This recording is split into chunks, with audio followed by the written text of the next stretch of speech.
do. Oh, yeah. Good evening, everyone, and welcome to the Board of Selectmen meeting for Monday, April 10th, 2017. Mr. Clerk, would you lead us in the Pledge of the Flag? Yes, ma'am.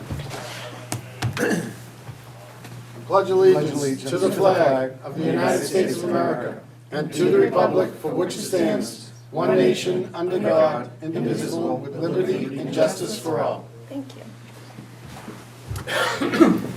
All right, agenda for tonight, 6:30, organization, Pledge of Allegiance, read mail. 6:35, financial impacts, long-term debt projections for capital and facilities. 7:05, public input, members' updates, selectmen goal updates. 7:15, May 1st, 2017, annual and special town meetings. 3 items. A, town moderator, town meeting procedures. B, surplus declaration on the Russell Street athletic field, town offices, Middle Street, Russell Street, that whole article. C, other article recommendations, selectmen article assignments. 8 o'clock, public hearing, proposal for 2 additional all-alcoholic package store licenses anywhere in town. 8:15, Elder Human Services, Multi-Age Group Community Center presentation. 8:45, Town Administrator, Assistant Town Administrator, 2 items. A, Hazard Mitigation Plan Adoption for FEMA approval, and B, Procurement Facility Project Updates. Couple of different project updates within that category. 9, Other Business, Administration of Performance Appraisal System for Town Administrator, Police Chief, and Fire Chief. And lastly, minutes approval. All right, so let's go ahead and start off with mail, Mr. Bergman. Madam Chair, a few items in the mail packet. First, since the last meeting, we've received from the Department of Revenue the certification of free cash, which is available for spending at town meeting. This is certified as of last July 1st, but the books have been closed and reviewed by DOR, so this is their way of rewarding us by giving us back, in this case, $6.19 million in general fund. Free cash, water enterprise fund is $814,000, and recreation $226,000. And in the case of the thousand, that is. And in the case of the enterprise funds, we're seeing a significant, steady increase in their balances, which is great. And while our free cash number went down this year, it went down from a huge number to just a very big number that we had recognized a year ago when we had $7.8 million in free cash. It was time to set some of those funds aside, in particular places that our policy allows us to do. So you saw $2.5 million last year going as a one-time deposit in capital stabilization fund, and we can't repeat that feat to that degree this year, but we're putting significant monies aside again per our policy for capital projects and stabilization and OPEB. So it's a good, healthy sign of our financial condition. And with the spending plan that we have for the annual town meeting, it'll draw that down to about 4.9 million. And we'll see where we land. Great job, thank you, guys. Then we have, even though the legislature is still debating what the Chapter 90 road money is going to be, we have the allotment letter sent from the governor's office indicating that for the $200 million that's anticipated to be passed, Littleton's share would be $397,000, which is a little bit more than we got last year. I think we got $395 a year ago. So, and we've already programmed how we're going to spend our money in our road program, and will not let it go to waste. We have a request, again, from the Littleton Historical Commission, looking, first inviting you all to the annual Patriots' Day ceremony at Liberty Square. It's always held on April 19th, no matter what day of the week it is. Let others celebrate Patriots' Day on a Monday. We celebrate it on April 19th, which this year is a Wednesday. And so they are looking for someone from the Board of Selectmen to attend and to say a few words at that ceremony at Liberty Square. Does anyone feel passionate about that one? I'd love to do it, I just can't. I'm happy to do it. I'll go with you. Yeah. I'll probably be there too, but we look forward to hearing your words of wisdom. Okay, excellent. Let's do it. Go team. Then I put information in, we got a lot of feedback on the library building project. At one point, we had received, as of Friday, we'd received 187 emails in support, and so we've got a sample letter in here. Many were very similar, and the names of all the folks who submitted, so you have that for the record. The emails themselves and all of that is also a public record and is available. And we also saw online that there was a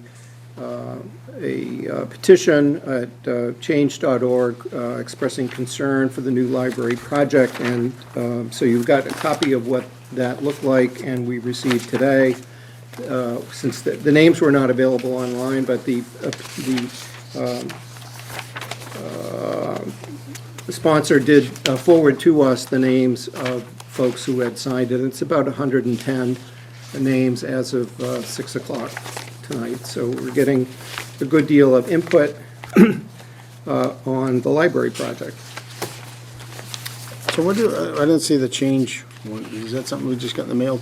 Well, it's in, this one here Okay. is the change.org petition. Gotcha. What we got I didn't by, see the names. You didn't. yeah, what we got by email this morning Oh, okay. was this list attached. Gotcha. And I just checked that petition, and there were 110 that were signed as of earlier today. Then we have a couple of letters from the chief of police. One pertains to the oral review board for the sergeant's promotion, requesting that the board designate members to serve on that panel. And then you have a request from the chief with a request for a contract extension. So that's what I have in the packet. Okay, and do we want, on this oral board, do we want, or, because it's, or should we do that offline? We can do it right now, right? Do it right now. I'd be interested in doing Be it. interested? Take a look at that. I would too, so, yeah, I would too. But I'll defer to anyone else that haven't done one in a long while. I don't know if you've done one at all. I haven't. Yeah. And chief, on the oral board, you don't have a date locked, you're just saying this week and next week, basically? Right, but I didn't know what, I was gonna get availability for the members of the board that wanted to sit on it. I'm scheduling around your schedules. Looking for the evening, obviously, because I know daytime is tough for 5 members of the board. All right, well, if we can get two of you available on the same night, and Wonder Winner chicken dinner. We probably only have, because candidates night's Wednesday, so Thursday, or tomorrow night. The Business Association's meeting on Thursday as well. But I could probably forgo the Business Association meeting if that's... Chief, are you hoping to get the first meeting this week if possible? I mean, next week would probably be more realistic. Okay. To look at, Tuesday, Wednesday, Thursday, next week in the evening, or Okay. whatever works for the two members. And we'll get the schedule done around, And just so all it'll be the, one night. So there's the 3 candidates, and we'll just, go through and get them done. Chuck and Joe, you guys are looking to do it.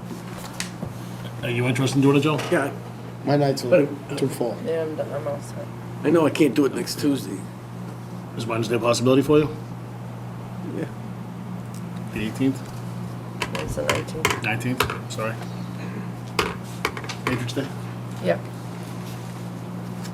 The rest of us will be somewhere else. Are you okay with that? You, Joe and I doing it? or- Sure, that's fine. Yeah. 18th? 19th? 19th? 19th? Wednesday the 19th? Okay. I'll send a confirmation email to you tomorrow with times and everything else, and get the resumes to you. Thanks, Chief. Thank you. Okay, excellent. And thank you, Chief, for your letter on your intentions of your retirement. We'll take that under advisement and take that up in a future meeting. Thank you. All right.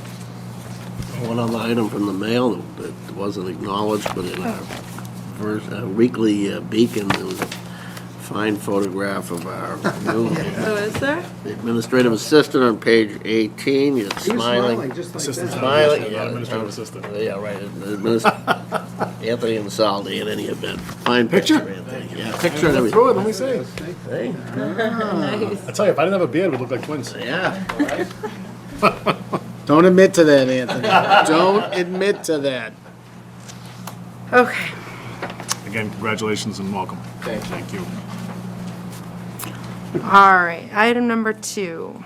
We have our financial experts and wizardry team here, Steve and Bonnie, who are going to take us through some important updates here when we take a look at how the town's doing in terms of debt projections and looking way out in the future and taking all the projects into consideration. Should we go other factors? Take it away whenever you're ready. I'll just do a little summary before Steve gets into the slides. So what we were looking at is, we were asked, when's the next time we could place a significant piece of debt inside the levy? And I, just for benchmarking, I took significant to mean about $6 million of a project inside the levy limit.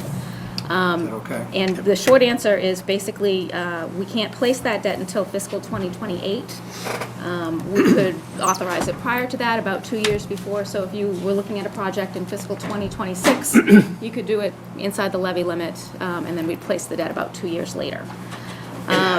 Some of the things that we needed to look through in the last week or so is there's been some changes in the market. Interest rates are on the rise.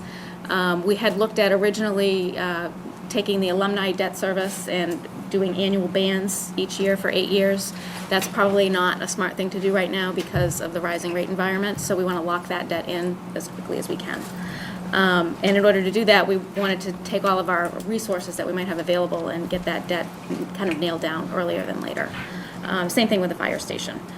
So in the last year, you might remember, we've authorized about $10 million in debt inside the levy limit. It includes the fire station project at $6 million, $3.8 million for Alumni Field, and there's about $1 million outstanding right now in bans for the roadway projects as part of our projects, and that was for New Estate. I think what we're looking to do with Alumni now is placing a 10-year note and locking that interest rate in as quickly as we can. And due to some changes in the timing on the roadway projects, NAGOG hasn't started yet, and we were anticipating that kind of getting underway this year. So I've got some debt service that I can use to apply towards reducing the alumni debt. Okay. So that's kind of a situation we want to take advantage of, yeah. And, you know, NAGOG's going to start next year. We're going to have to ban for that. So it's not like it's going away. It's just shifting out a little bit. So it's given us a little bit of flexibility to reduce the obligation for alumni by that $800,000. And I think with that, I'll let Steve kind of. Can I just jump in there real quick, just because there's a little bit of a shift in the funding of alumni, that it's not going out and getting essentially 8 bands. Right? So we're looking at funding it over one 10-year bond. We'll get into that. Yep. You gonna get into it? Yep. Okay, so as far as the rate differences and all that Yes. kind of stuff, Yep. we'll address that to some degree. Yep. Good, thank you. So as Bonnie mentioned, we have relooked at the plan since really probably October when we were here before the special town meeting in November. Once we decided that everything was going to be inside, we said, how are we going to make this all fit inside the levy?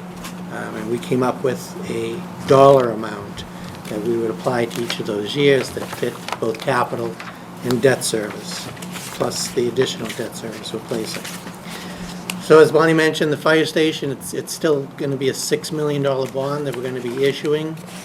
We're pushing that entire project in a year as far as funding goes because of the interest rate risk. As we're in a rising rate environment here, we want to lock that in.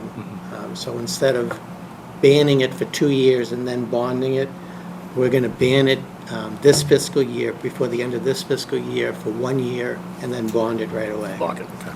So we're locking that.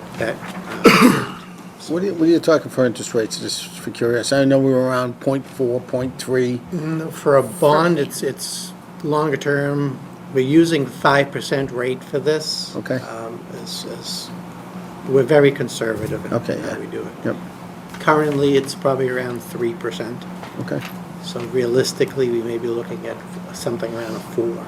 But for these projections, we kept that interest rate the same so we could have dollars to dollars. So you can see the shifting. But there's a little pickup there for us as far as interest rates. The road bans, Bonnie mentioned about the timing issues with the roads. Because of that timing issues and the way we're funding those, our original plan again was to ban those for 5 years with pay downs in each of those years. We've shifted gears on that. We're going to keep the existing bans we have outstanding. We have 2 $500,000 bans right now outstanding. We're going to roll those again in September when they come due. There's another $1 million in unissued debt that's already been authorized. If we feel that it's necessary to fund the road plan moving forward, we'll take that one down. But we're going to roll in September instead of the paying down. That's creating an $800,000 nut for us, basically, that we can switch that funding from paying down a road ban to Alumni Field. Okay? So Alumni Field, we usually talked about, again, a series of 8 one-year bans, and that really exposes us to interest rate risk for all those 8 years. Where the current thinking right now is we're going to issue 1 ban at the beginning of this year, at the end of this fiscal year, maturing in 1 year, bonding it over a 10-year period next year, so we can lock in interest rates there. We also had in the original budget a $500,000 pay down for each of those successive bans. We can take the $500,000 that was out there for FY18 that's already worked into the budget, combining with the $800,000 for the roads, and instead of issuing a $3.8 million bond when it comes time, we can issue a $2.5 million bond. So with the decreased principal, plus 2 extra years on the life of that debt, we're reducing the debt service from $500,000 a year to in the $300,000 range. And we'll see the effects of that.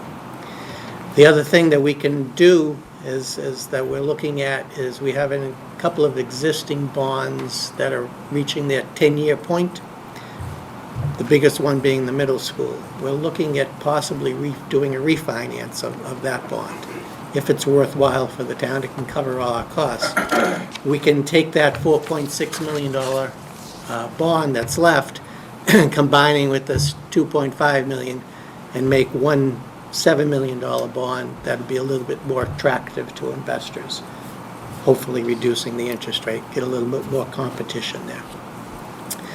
So the challenge with all this, with all these changes, is to make sure that we still fit under that cap of funds that we set up last fall, each of those successive years.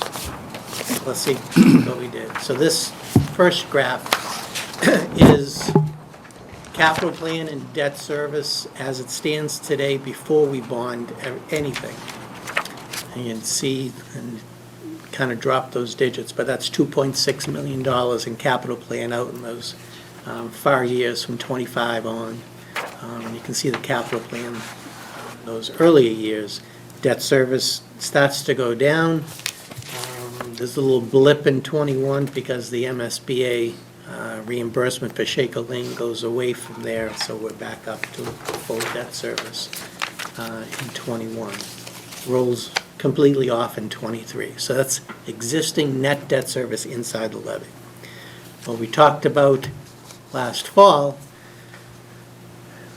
was keeping that same capital plan spending. The green is Alumni Field, so we had that out in 1-year bands. The yellow is the fire station. We were going to bond that in FY20, and you can see that's about, starts off at $600,000 and goes down into the 5s and the 4s, and then the blue is the existing debt service. So if you notice in those in years from 26 to 29, we pick up some excess funding. That's when alumni rolled off, and we had some excess funding in the plan at that point in time to do something else inside the levy. That total was, I think it's around $1.4 million, or $1.9 million. The changes that we have, the new projections, extends the alumni field debt out to FY '28, so it puts an extra 2 years on that. Fire station goes in a year, so our first bond payment is FY '19. And we have the blue as the existing debt service. The capital plan at this point in time stays exactly the same. So how does this relate to our original plan? The black line is the funds totally available in the original plan. And you can see in the gray that we pick up, excess funding goes from picking it up in FY '26 to picking it up in FY '19 now. FY '20.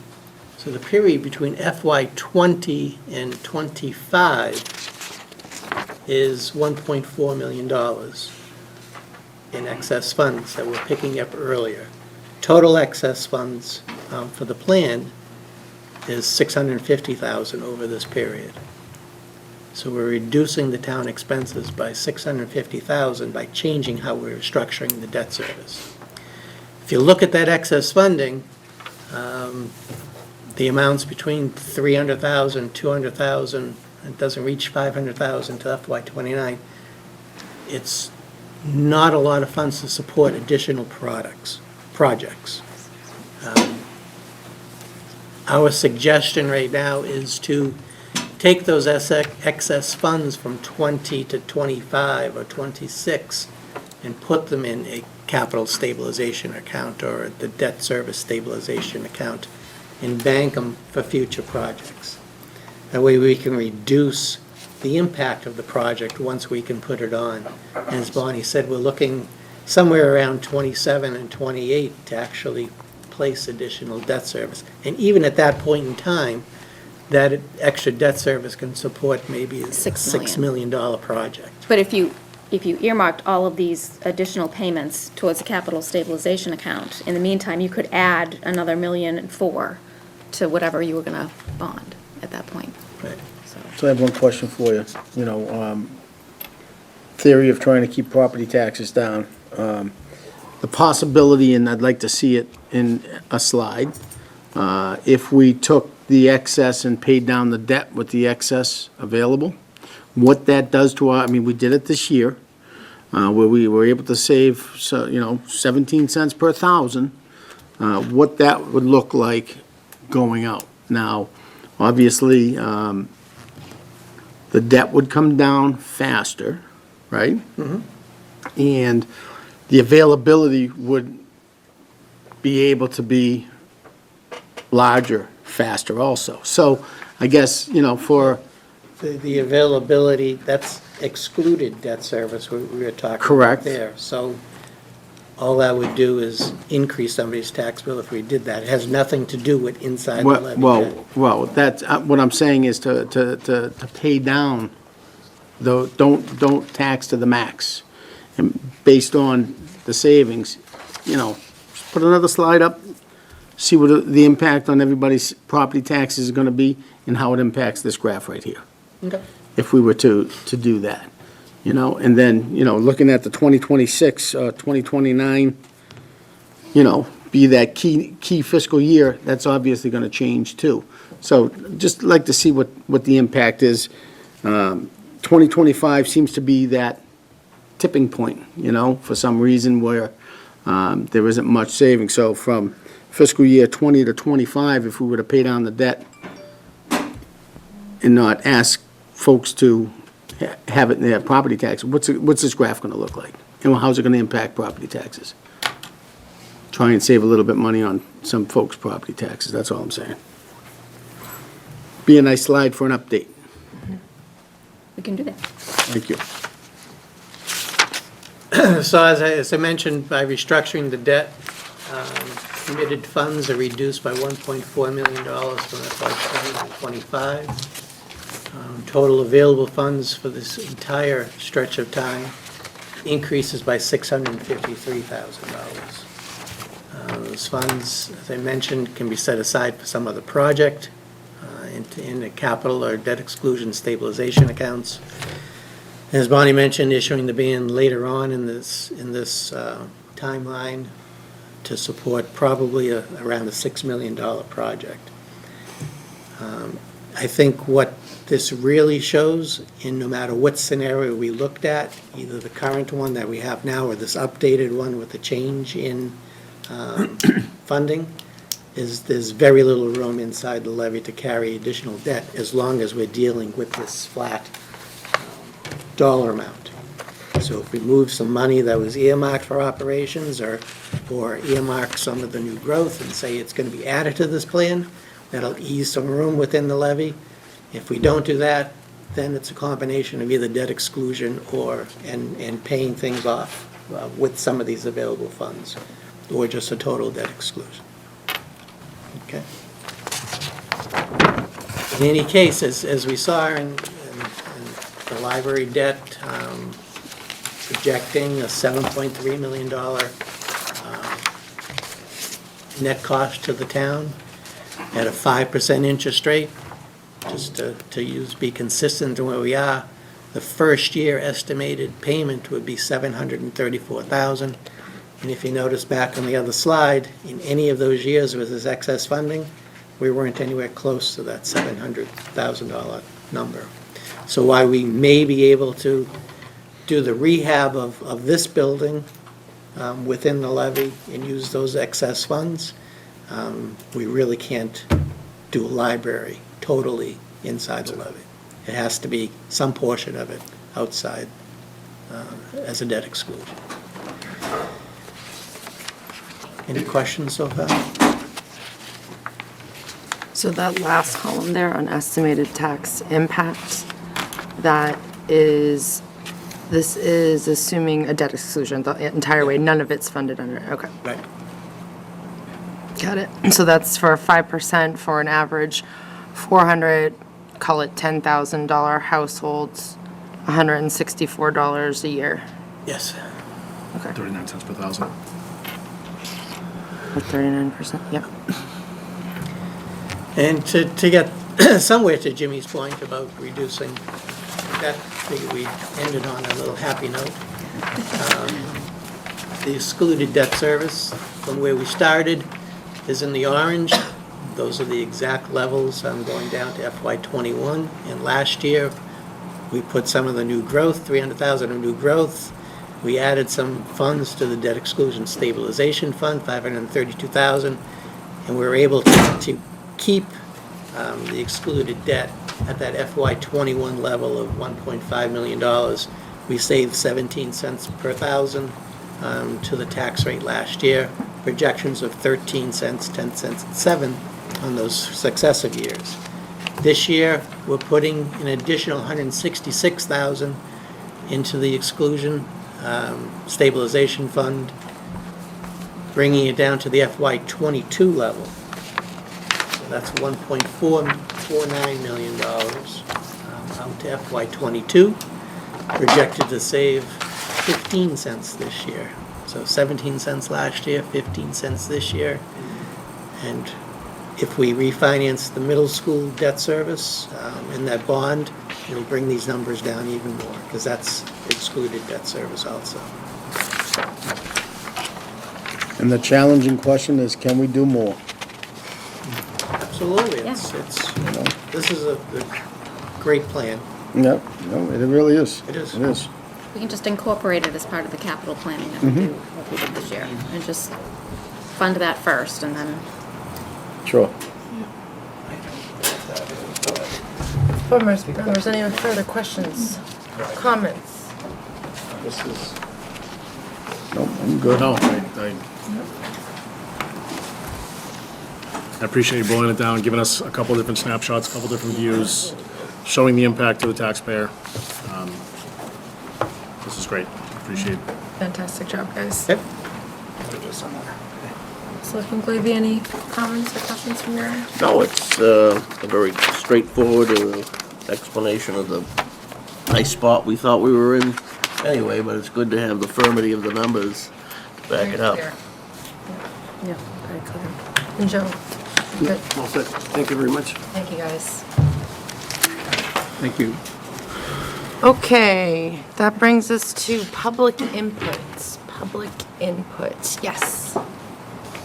Brian Hilrox, Central Maine. I just want to say, I was at, Senator Eldridge was at a town hall here in town about a week ago or so. And after the meeting, I asked him point blank what he thought of the whole library grant situation.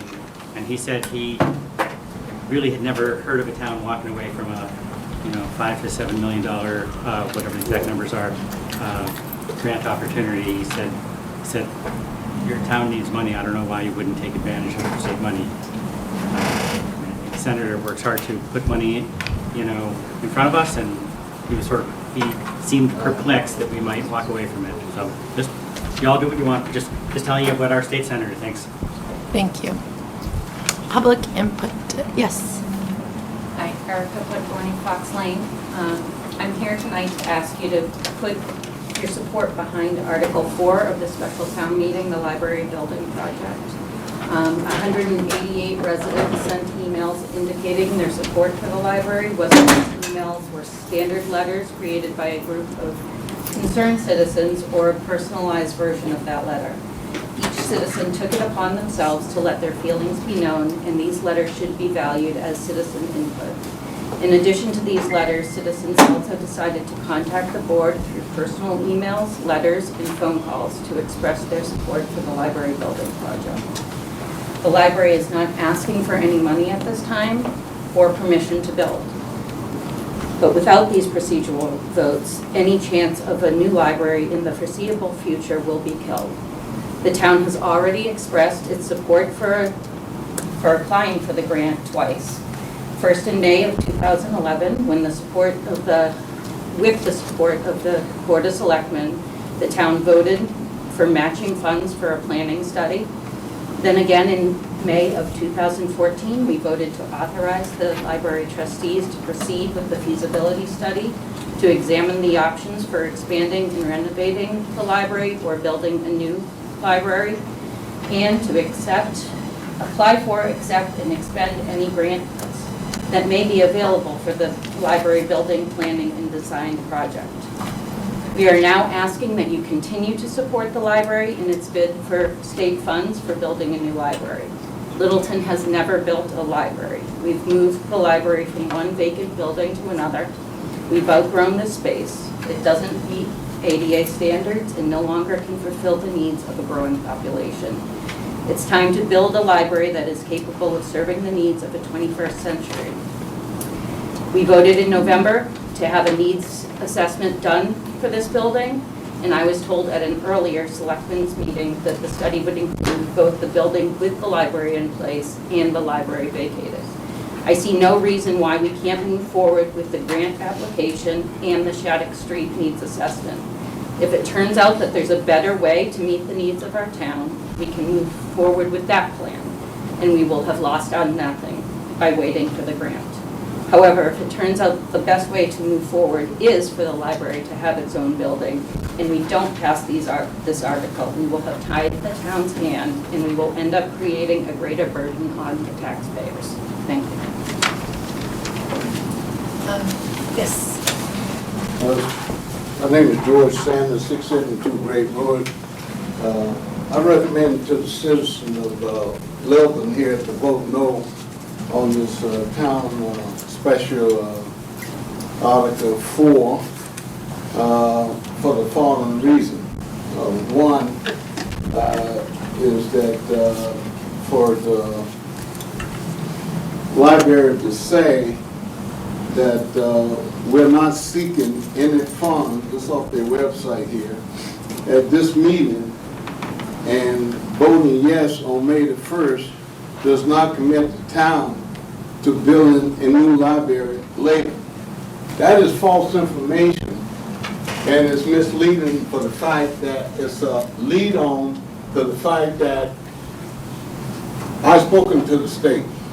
This vote that we take on the 1st, that is a vote to tell the state as of right now, they have taken no action on the application.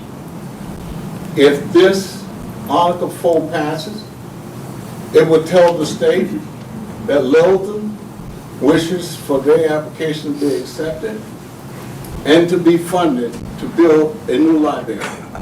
The state in July will make determination of what projects get approved and how many libraries they're going to fund in FY18.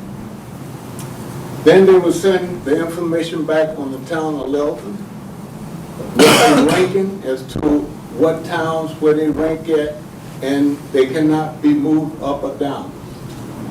And based on that information, they will tell you how much they're going to give you of the cost to construct a new library building only. And then the town has to be ready when they get that information to go back to the state, and that's in November, when they will come and ask you to fund the project. Of course, the town can say, no, we're not going to fund it. But my concern is, let's don't waste resources here. Let's don't put the state through, going through to accept your application here, and knowing full well the town does not have the money to support the project as of now. So that is wasting resources at the town, having them go through that process. And I also want to point out the fact here is that how much money the state is going to give Littleton, award Littleton. I encourage the Board of Selectmen, FinCom, and the voters not to pass Article 4 on the special town meeting. Try building a new or renovate today is an amount that the budget cannot take on without taxpayers reaching into their pockets and adding at least, I know the figures based on what they're saying, the cost of an average 410 or whatever dollars. I think when the bottom line comes, if you go through it, we're going to be looking at least $200 that's going to be added to our taxes yearly. And the library, in my opinion, failed to get this project right. And I'll tell you why. Because they was unwilling, and I know they're an elected body, they was unwilling to collaborate with the Board of Selectmen, the FinCom, the town administrator, the town CPA, and the citizen voters before drawing up the plans to spend monies prior to getting the input. They did it in the reverse. They did what they wanted to do and then came back to us and started telling us about what they've already done. So I don't think that's the way it should be run. The trustee is an elected body, but not a body that is empowered to create debt for the taxpayer of this great community. The seniors need a place that they can call home. I am for building a new library. It's just not right now.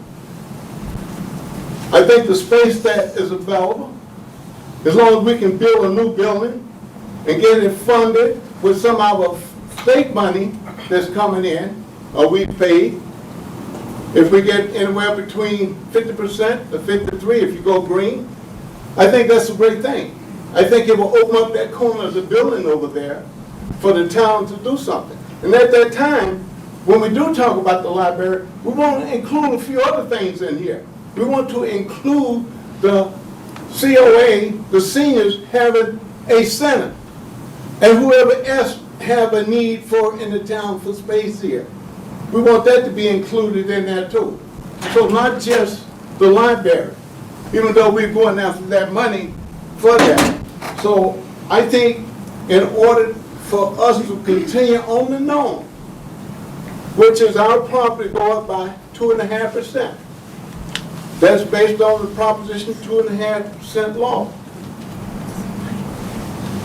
And if we're going to raise money, I don't think that an override is warranted for this library. I don't think debt exclusion is warranted for this library. I think they jumped out of the line and did what they wanted to do as a trustee. And I'm not going to fault them for that, but there was other people in the line also that's been waiting for some time. And I think that it is time to step up and say, we haven't even got the fire station built yet. And we're talking about spending millions of dollars.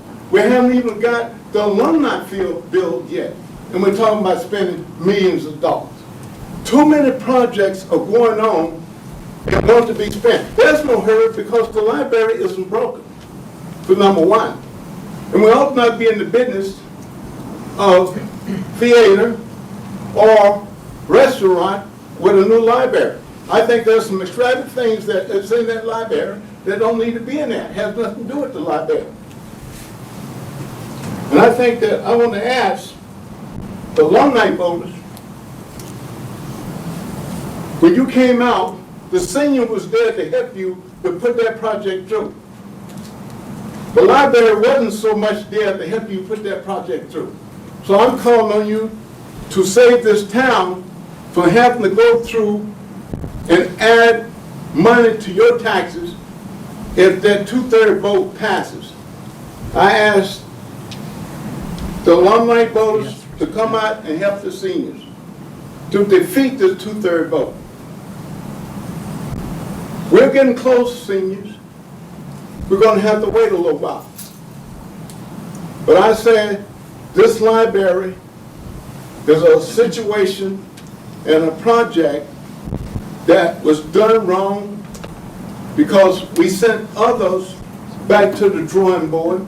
They need to go back to the drawing board because it ought to be about what the community wants as a whole, and not just the trustee saying we'll do what we want to do and put whatever we want to do and we don't care how much it costs. They said it right in this building, right in this room here. Well, I think it makes a difference. And the difference is that I'm willing to stand up and tell you, as a senior and a resident of this town, I'm going to stand up for our seniors because they're the one that's going to be hurt the worst if the taxes go up. Thank you. Public input? Yes, name and address, please. Jeffrey Schindler, 12 Shattuck Street. So I'm just thinking about the town and where it's heading. There's a lot of development going on, development which will bring money into the town. And who are we catering to with this development? I'm thinking probably these big houses that are going up are catering towards families with children. When people want to buy a house and raise their kids there, they look at the schools and they look at the libraries. I'm looking at the children's section of the library right now, and honestly, I love the library. I wrote my thesis there, but it's pretty decrepit. It's sort of needs a revamp, and I think that we need a new library. And if the state is giving us grant money to do it, it's an option that we really should consider seriously, just in terms of what people are thinking when they're coming to live in Littleton and what they might be looking for, and bringing that, enhancing our community and bringing new people, new development in here. Public input. Yes. Hi, Katie Caruth, Goldsmith Street. I just want to point out, I missed part of the financial situation, but we knew when we went into fall town meeting that this grant application was coming up. This isn't a surprise. So the funding articles that were made possible last fall were put forth knowing that this would happen. So I feel like we owe it to the people of Littleton for you to back this so that they can decide whether they want to spend their dollars on this or not. Yes. Hi, Jackie Sagal, 74 Neshoba Road.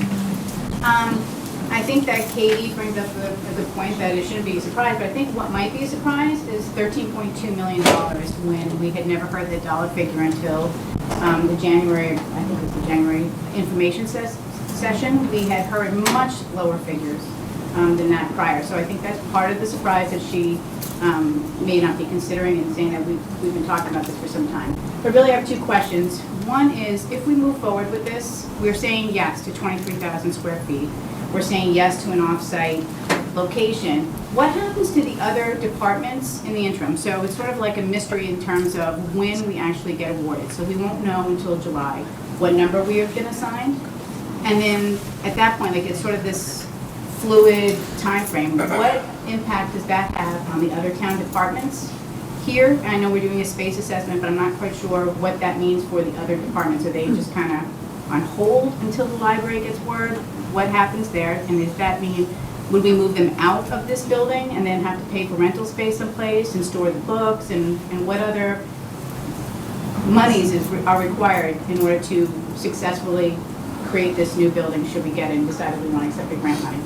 And the second piece of it, my second question was, in terms of a traffic study, has the highway department, Jim Flood's group, done a study on the impact of 3 times the amount of visitors here on a daily basis will have on pedestrians and other auto traffic on Shattuck Street access? Okay, all right, so first question on what happens to other departments while that the library process is kind of working out. Okay, I'll throw out a few thoughts. One is we haven't really talked about that, but you hit the nail on the head for me, and that's the town hall needs study assessment. We gotta get the results of that and then start analyzing it and figuring out exactly what it means. I don't know if I have a great answer for that question. Anyone get a better? Well, in the short term, if the question is what happens to those others with competing building projects, right now they don't have any competing building projects, but we are projecting that we would be able to afford, I mean, the numbers that the finance department showed earlier is that we would be able to entertain somebody's building project request sometime in the middle of the next decade, and doing it within the levy limit. So in general, the answer is if there's any big project that comes along from anyone in any multi-million-dollar amount, we're talking about a debt exclusion, which would require a ballot question, and it would be an additional tax that's added on to what the tax burden is now. What about the people in this building currently? So we're vacating 16,000 square feet. That's a ton of space. So are we going to, if we're going to do a space assessment, we can find that folks in this building need more space, and that 16,000 square feet is ultimately the future of some of the departments that are currently housed here, or wherever we decide goes in there. Are those people who we say, this is what your roadmap looks like, are they on hold until we get the first check from the state? I don't think we've gotten that far down the line. We gotta get the results of the needs assessment back to figure out what it means. Hypothetically? It's a good question. I think that whatever planning is going on, including the space needs study that we're hiring a consultant for, that planning can continue. So if the question is, at the point at which that an ultimate decision is made to go or no go with the slope site library behind this building, that would come at some point could come later this year if we're in the first round of grant awardees, could come next year or the following year if we're in a later round, but until such time as town meeting takes that subsequent vote of authorizing the local match and transferring the property to finally to the library trustees, until that happens, nothing has happened in terms of a die being cast that eclipses the other, that was sort of hems us in on what our options are. But just in terms of what would play out, if the voters decide at some point that they give all the approvals necessary for the slope site library building project to go forward, then upon the library exiting the current occupied space and moving out back, at that time, there will then be additional space that's available for reallocation for someone, but we've made no determination about who would get that space and what the cost would be. But those are issues that we are going to put in dollar signs on and have some. We're going to use the building needs study that's being launched to help answer those questions so that we have a framework. What does yes look like for the library? What impact does that have on other town departments in terms of giving them, sort of specific options to help us reuse the space that's being vacated? can't be answered, and so. Yeah, it's a good can't be question. answered. So Yeah. we don't know. And then the same Alvarez had said that he had made some notation on the application that said we don't want to be picked immediately, is that correct? That's what, last BOS meeting was, he made some remark that, or maybe it was a library information session that. I think the trustees might be able to answer this better, but I think that he had made a preference that we would prefer not to be in the first round. Am I right, Mark? Which then puts us in this kind of weird middle space. We don't have any say in it. So, Mark Rambacher, library trustee. We have no say in when NBLC gives us the money, whether our numbers pulled in 2017, 2020, 24. At the time the grant was submitted, we made an indication that we prefer later rather than earlier, based on the town finances. But we really have no control over that. All we can say is we'd rather not come first. How much weight that goes with the board, we really don't know. And then that puts people who are town departments that actually have needs sort of held hostage by this kind of, we don't want to be out there first situation or stance with this hostage. So I'm going to see a question mark. And then on the traffic study piece, Chris isn't here, I don't think, I don't think we have that. So I don't know if anyone has any further, no. Well, was there a traffic study as part of this? I mean, if we're going to build 23,000 square feet, and our resident architect experts who have built a multitude of libraries for this particular program have said to anticipate 3x the amount of traffic on a daily basis, it almost seems as though it would be, you would almost have to do a traffic study in order to gauge the impact on the residents, pedestrian and auto traffic on Shattuck Street. Okay, well, we'll take that, and I know parking came up for sure, I remember that. The traffic, yeah. There has been no traffic study. Parking has been an issue that's been discussed with the planning board, and the planning board has the final say. As far as traffic itself, I don't even know who would address that. Okay, one more, and then we're gonna. Sorry, and one more. So relative to parking, since that's a net new building, is that now unique spots to that 23,000 square feet that needs to be added? Since presumably we're gonna vacate 16,000 square feet, and then whatever would go in there, the parking spots that exist now will serve this building as it always has. So now we're putting in net new 23,000 square feet. Does that now require a parking zone to serve net new 23,000 square feet? If I remember correctly, Mark, I might. Mark Rambacher, through you. The planning board has the say over it. The architect looked at our town bylaws and what they felt the planning board would require, and that's the number of parking spaces that the library and this complex was designed for. But the planning board has the final say on the number of parking spaces. So it's up to the town? Okay. It's not up to the library, it's not up to the architect, it's the planning board. Thank you. Thank you. Yes. Hi, I'm Margaret Genesis. I live on Hartwell Ave. And for me, this is a little surprising because the town's in kind of a win-win situation. Because we have this opportunity to have half of the building paid for. And a few years down the road, gain 14,000 square feet. And we have time to see if there's other alternatives.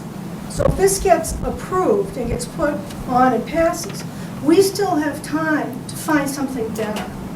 And so I really don't understand, you know, I mean, it's like either way. And if we find something better, then that's awesome. And if we don't, we still have opportunity for the town to rent space and have a new library.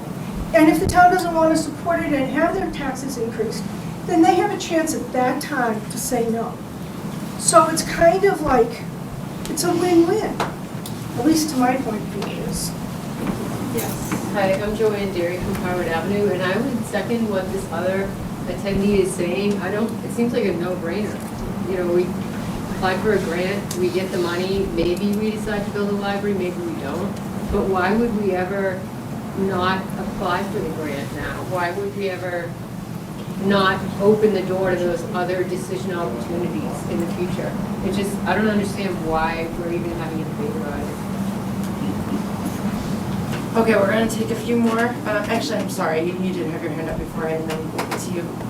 Janine Wood, 12 Christina Street. I'd just like to refute the earlier speaker about claiming that the design of the new library was a closed process. I have not been deeply involved.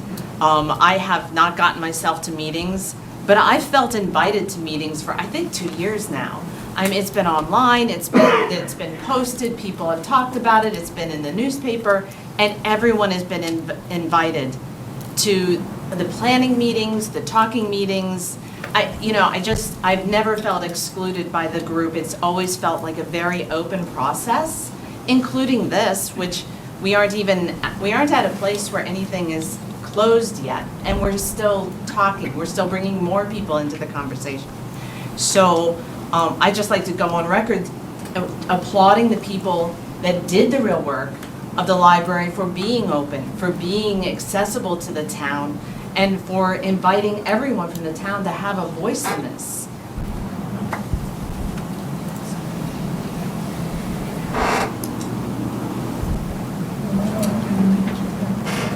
Thank you.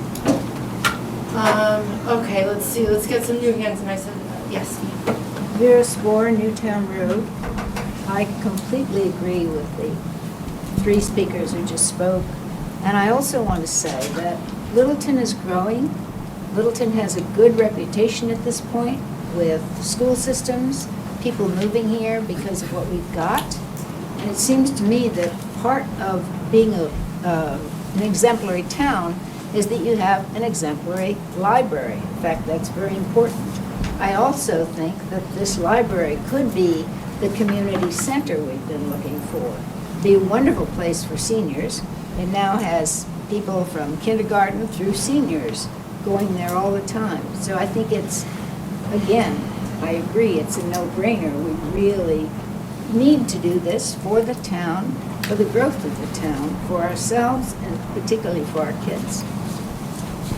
Okay, a couple more. Yeah, I don't know who had their hand up first, so I'm just gonna go front and go back. Karen Amy Rose, Shattuck Street.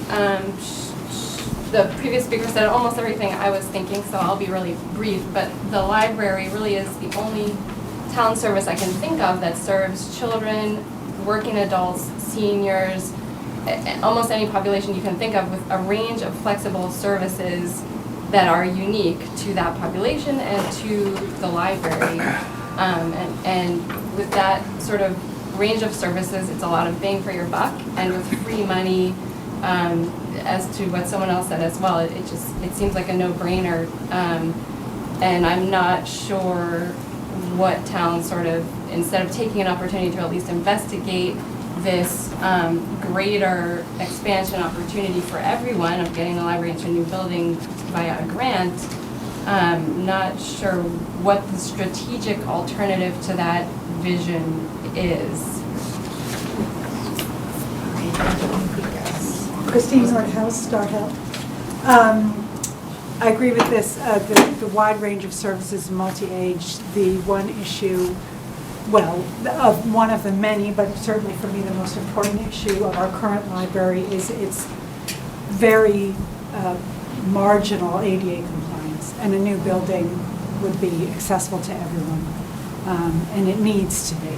And it seems to me, aside from the fact that this one can no longer support the weight of the books, the ADA compliance is a major issue for me. Thank you. If I could rebut that, Madam Chair. Sure. So that issue has come up a number of times from the very beginning, and I'll address it to everybody. The weight of the books, as far as I'm concerned, is off the table, because when the trustees first came to the Board of Selectmen and they said that, Sam was here doing a presentation, and they said that there was a new set of standards and the weight capacity was 150 pounds per square foot. I personally asked the question, what are we at right now? Didn't have an answer. So we didn't know how many pounds per square foot we were currently putting, what kind of load we were putting on the floors. What was that building built to? We didn't have an answer. Subsequently, we received a document from our building inspector, from a structural engineer, that said that the building was sound and there was no risk. Additionally, there's options available to us where we could move books. There's a basement floor that if there is in fact an issue, I've been visiting the library periodically, just I go in there, I get books on tape, I have a long commute on a daily basis, so I get CDs and listen to them during my ride. And there's a lot of space in the basement. There's some things that we could do. To address the ADA compliance, I would ask Mark, you're still the chairman, right? The trustees. There are other options available for us to become compliant. I mean, if we don't get a grant until 2020, ADA compliance for that space, regardless, will benefit the entire town, regardless what we do with that space. Let's assume that we get the grant and we build on the slope side and we open the doors in 2025. If between now and 2025, we do some improvements to the current space to make it ADA compliant, we could do a 7-degree ramp from the outside, reconfigure the entrance now, and take up the space where the existing lift is. I mean, there's a lot of things that we could do in the interim. So we need to all kind of put our heads together and figure out what we can do between now and whenever we do whatever we're going to do. So ADA compliance absolutely is an issue. I would not put a whole lot of weight into the weight. Okay, my ADA was my read, yeah. Okay. So, can I just? Yeah. I'll be quick. Just for clarification, yes, we can spend money. We have no money allocated in any budget right now to bring the library more up to code for ADA compliance. There will be a plan going forward, whether with the libraries, a new library is built in 2020 or past that, we will be looking going forward on where we can spend money to bring up pieces to compliance. We will not get fully compliant in the existing structure, but we can get better than we are. And I think that needs to be a universal we. Yes. Part of spending the money should be figuring out what the building will be longer term, right? Not just for the, if it's the library passed for a really long time, it might have different requirements than if it's a library for a shorter period of time, right? So it should be part of the general town feasibility, the building feasibility The whole study. building use study absolutely should take into account those issues, because they're issues regardless of if that's our library into the future, or if it's Yes. town offices, if it's park and rec, if it's the school department, regardless of what it is going to be a need to get people from that sidewalk to where the circulation desk is now. Yes, but a library does have slightly different ADA issues than Understood. another building. Okay, guys, we're gonna wrap this up. Take a couple more comments. Yes. Tim Whitcomb, Newtown Road. I've heard very few people say anything about objecting to working on correcting or fixing or repairing a library. Matter of fact, I hear everybody saying, we're all in favor of a library. And my question is, we're talking about the future, right? I heard Chuck just say future, I heard Mark say future, I've heard a lot of people say future. We're talking about the future. Are we really saying that if we approve this grant, we're approving a 23,000 square foot building in the future of a library?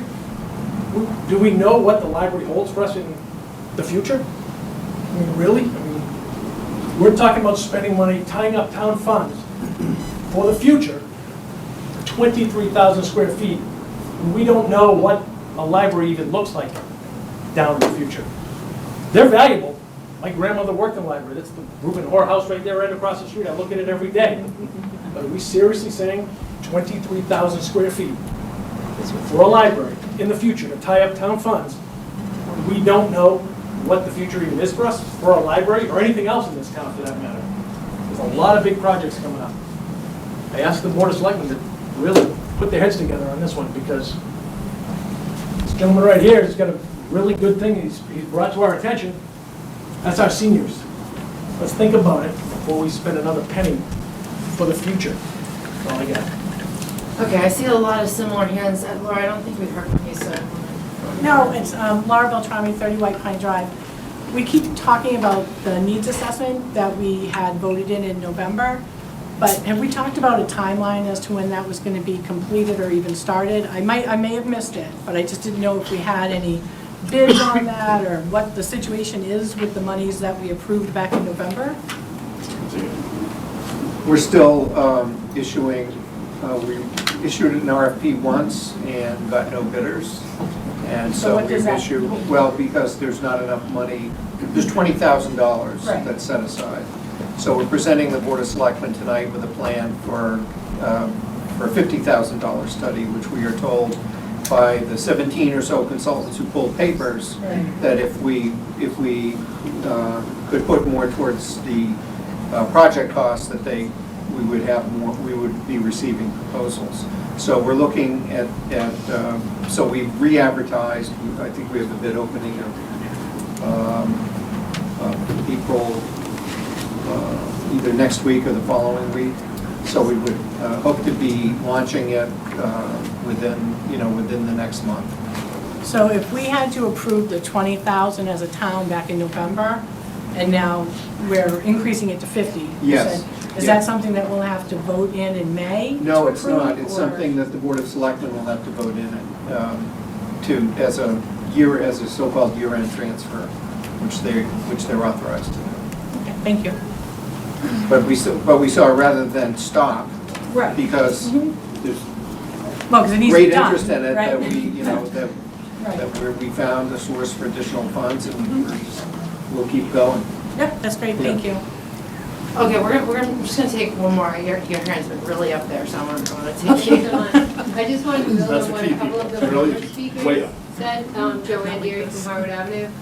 Someone said that the library has these unique services that addresses everyone from, toddlers and infants all the way through older people. And I just was kind of reflecting on the fact we just voted to spend a lot of money to put in and renovate a new football field, which will basically serve people who are in school and their families, and they will be charged when they go to football games there. And students who play on those teams, they will be charged to be played on those teams. Where we have a library, it serves a multitude of people who support it with their tax dollars, but who don't get charged to go there.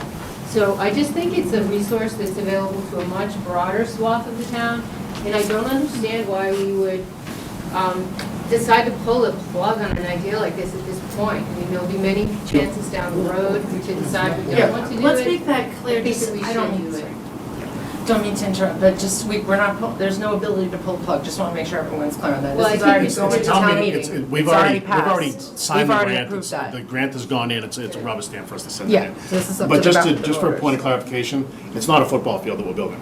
We're renovating an entire athletic complex. There's gonna be a brand-new softball field there, and that's a multi-use facility that is going to be available to the entire town.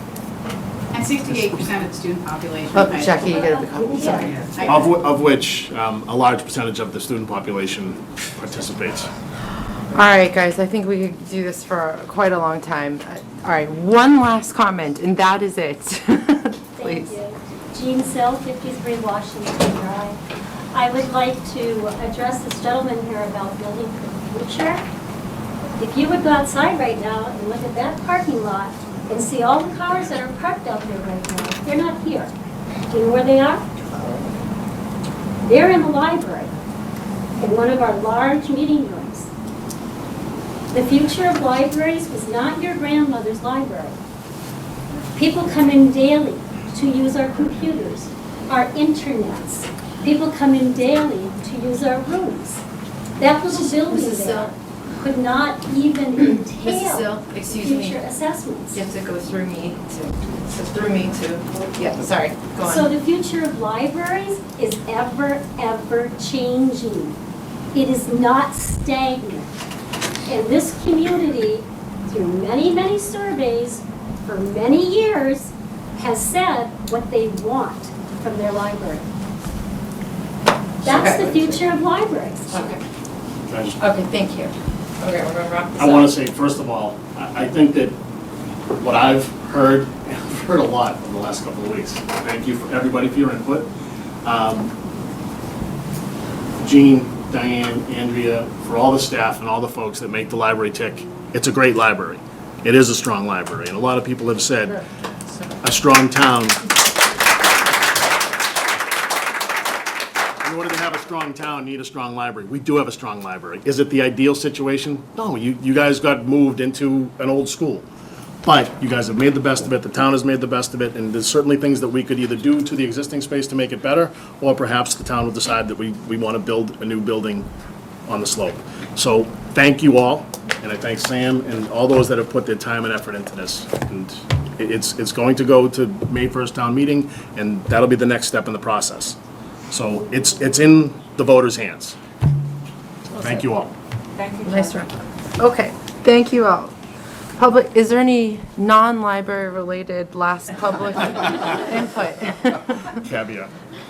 Okay, members' inputs. All right, who wants to go first? Mr. Glavy, I always pick on you last, it seems like. You just kind of... The only thing I have to add, Madam Chair, is at some point tonight, we will make a decision, I hope, on a night, whether it be the 20th or the 24th, to have the public informational session on the sewer proposal, now that our engineers, Weston and Sampson, are not signed up, but chosen and working with us. So that's good news, and hopefully we'll have an opportunity tonight to discuss that and announce a specific date on that.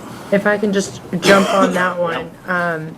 So you guys don't know this, but about a couple of hours ago or so, PG Ovella, the chairman of the Master Plan Update Steering Committee, has asked that the 20th Master Plan Update Steering Committee with the Planning Board be a joint meeting with the Selectmen as well, so we could all be there to formally accept the thing together. So why don't we do it on the 24th? 24th. As long as we have enough time in our Selectmen agenda. We will have enough time if we... Hour and a half, Yeah. something like that.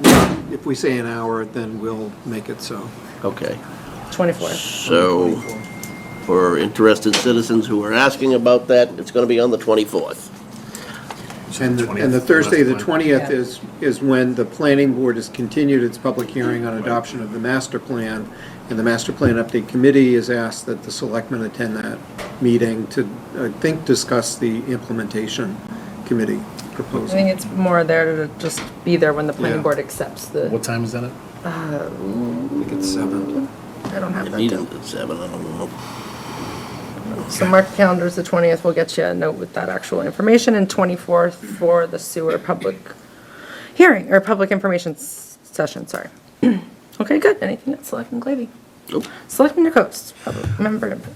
So I'm just going to give some member input because it was mentioned earlier that we got 187 emails or letters sent to us, and then there was 110 folks that signed something on change.org supporting the library, but not necessarily Article 4. And in us receiving the emails with our email addresses being posted without our permission on a third-party site, I expressed some displeasure with that happening, and I won't apologize for it. I didn't feel as though that was a good tact. I think it would have been pretty easy for someone to direct people to the town's website or direct all correspondence to the town administrator. And I referred to the emails that we received, which frankly clouded my email. I had some stuff going on in my family, and I needed access to my phone, and my phone was going off constantly with emails. And they weren't emails that I necessarily was hoping to get at that point in time. And I do appreciate those that did email me directly. My email's out there. I mean, if you Google me as former president of baseball and softball, I mean, it's not too easy to find an email address for me. But the process that was gone through, where people through the Facebook link were able to just ping me all day for 2 days during a time that was kind of a sensitive time for my family, I didn't appreciate it. So I would ask that if folks want this town to be governed on social media, that's the way you do it, and I can tell you that it has an adverse effect on my opinion. If you want to have debates on social media, I think that's your prerogative, but I do not appreciate being pulled into it personally. So that's my member input for this evening. Thank you, Selectman Coast, and I'll just piggyback on that one real quick, and then I still get my own input, and I'd just say respect. So, we want to hear from the public, but when I receive emails that are a bit condescending or insulting my intelligence, I don't appreciate that very much. So I'd just say, please send us respectful emails. That would be my thing. Selectman Cock. So the opioid epidemic, PSA, I believe the chiefs are working on, both FD and PD are working on their segments. The chair and I will be doing our segments this week, so hopefully have that out within the next week or two after editing. So it's a very important part of one of our very important goals. Great. Just an update in Council on Aging meeting that I went to today. There were a number of topics that were brought up, but to keep it short, their awareness committee is in full swing now to make everyone aware of all the things that is offered by the COA, all the projects that they're doing, and to get new people interested. They talk about, they're a senior organization, but they're trying to get younger people. When they say younger people, they're just trying to make people aware who are 55 and over, like, you know, be part of the senior thing, because you are aging, that type of thing. So they're on to that right now. They will be bringing new members before this board. They interviewed one today because they have a vacancy, and I know they have another vacancy coming up. So probably in the month of June, we'll get two more members to the COA. And it was fun to listen to them talk about town meeting. They went through every article in the town meeting that dealt directly with the seniors. And it was great to see all the input and talk about what effect this could have on us, from housing to different topics, that an extra person that'll be in the office and things like that. So, the last thing I want to mention real quickly is that there was some mention today of turf fields. I was at a event at another school that my granddaughter was playing at, and she's playing softball. Their field was underwater, and because that school had a turf field, they played softball on what's a lacrosse football field. They used the lines that were currently there, brought in a real quick backstop, and they played the game that would have been not postponed but canceled, so they get the game in. And the best part of it is we talk about multiple uses for that field. While they were doing it, the lacrosse field the team was practicing on the other end. As soon as that softball game was done, the scoreboard went up and two teams come out and played another game. So that field was in constant, while their normal fields couldn't be used and probably won't be used for another 2 or 3 weeks. So it does show the value of an artificial turf field to get our student athletes and younger kids out, you know, playing sports on, and not going into their first couple of games without having an outside practice. Thanks. Thanks for that, Joe. Okay, and then I just. just jump in, just because Joe brought up the PMBC is actually meeting this evening, and they are awarding the contract to Green Acres. So, and they are voting to, I was hoping Bonnie was going to be here. They're voting to put a I think bid out. Anthony's at the meeting and is going to come back. Oh, great. out here. Yeah. Awesome. So they're voting to appoint a clerk of the works, which will oversee the project, kind of be our eyes and ears, so that we'll have somebody with some skin in the game on our behalf. Not that Gail wouldn't do that for us, but Gail's not going to be there 24/7. This clerk of the works will, answer a bid and work for us. Just a case in point, that Chief Wazinski can probably speak to this better than I could, but Vertex is the OPM that is being used at the fire station, and Vertex has saved at least $100,000 on that project alone. So just, keeping the eye on crossing the Ts and dotting the Is. So some progress is being made. Hopes for shovels in the ground on May 1st. I think that'll certainly happen, with the goal of being done by September 1st. Fantastic. Thank you. Thank you all. Okay, and one just last quick thing for me, and that's back to the master plan. Again, last week was the presentation of the master plan to the planning board for comment. This next Thursday, not this Thursday, but next Thursday on the 20th, again, is where the public, planning board accepts the document. Just want to make sure folks understand, it's a living document, so if you, felt that something got missed or you didn't get to provide input, the next stage is kind of making it alive, right? So an implementation, taking the recommendations and making sure those are followed through. And part of that is to continue to update the document and take new input, things change. So, don't feel like you've missed your shot to give input. It's not the case at all, but we are on track here for that acceptance on the 20th, and then presentation at Maytown meeting. Growing legs. Yes, big ones. All right, very good. Any last comments? No, ma'am. Okay. All right, we are behind. May 1st, 2017, annual town meeting, special town meeting, town moderator, town meeting procedures. I saw Tim somewhere. Hey. Found a seat. Good evening. Good evening. Chair, members of the board. Welcome.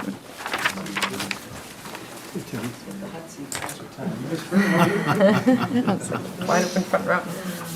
All right, so talk to us a little bit about these continuing efforts to streamline town meeting. As you know, since November, we've had a lot of input and friendly suggestions about how we might improve the town meeting experience for people. And the town clerk and I have been involved in ways to do that, and I thank the board for including an article on the warrant that addresses, I think, the ballot and checklist issue and some other procedural matters. We're hoping that that'll make a difference. I think probably everyone's familiar with the consent calendar process, consent agenda. When I became moderator about 10 years ago, we instituted that process by which we try to bundle together the non-controversial articles and vote them under a single motion at the beginning of the meeting to try to separate, what the more significant items from the ones that maybe are not so significant or annual, reoccurring, more mundane sorts of things. And what I'm proposing this year is to kind of take that one step further, because the articles on the consent calendar are ones that I suggest, that the board suggests, and and I think very conservatively, we come up with a list of 7 or 8 or 10 articles that we think are not controversial, and they certainly are. I think what we'd like to do, and I see by the magic of PowerPoint, there we have, we're going to introduce what we're going to call a call of the articles, whereby every article will be read by number, by title, and the voters themselves will make the call as to which ones we debate and vote on, or which ones are deemed to be, as I said, more mundane, more routine. And so we did, in the same fashion, we'd go through the entire list of articles, and people could put a hold on ones that they wanted to be debated and voted separately. And when we got through the entire list, we'd take a vote on everything that wasn't held, so all the revolving funds and some of the things that come up every year that really don't generate much interest. We'd vote them under a single affirmative motion, and then we'd start back at the beginning with every article that had been held by a voter to be debated. And Keith pointed this out. I mean, it's very similar to the way we handle the operating budget. We go through each line item, and every held line item held aside to be debated and questions answered. We take a vote on everything that wasn't held. So maybe 95% of the items pass on that first vote. Then we go back to the ones where people had questions, debate those, and then we kind of eventually get to a complete operating budget when every line item has been passed. So this language, you'll see it in the town meeting booklet that's I think currently being produced or going to the printer shortly. And I think it's another effort, I think, to improve the town meeting experience.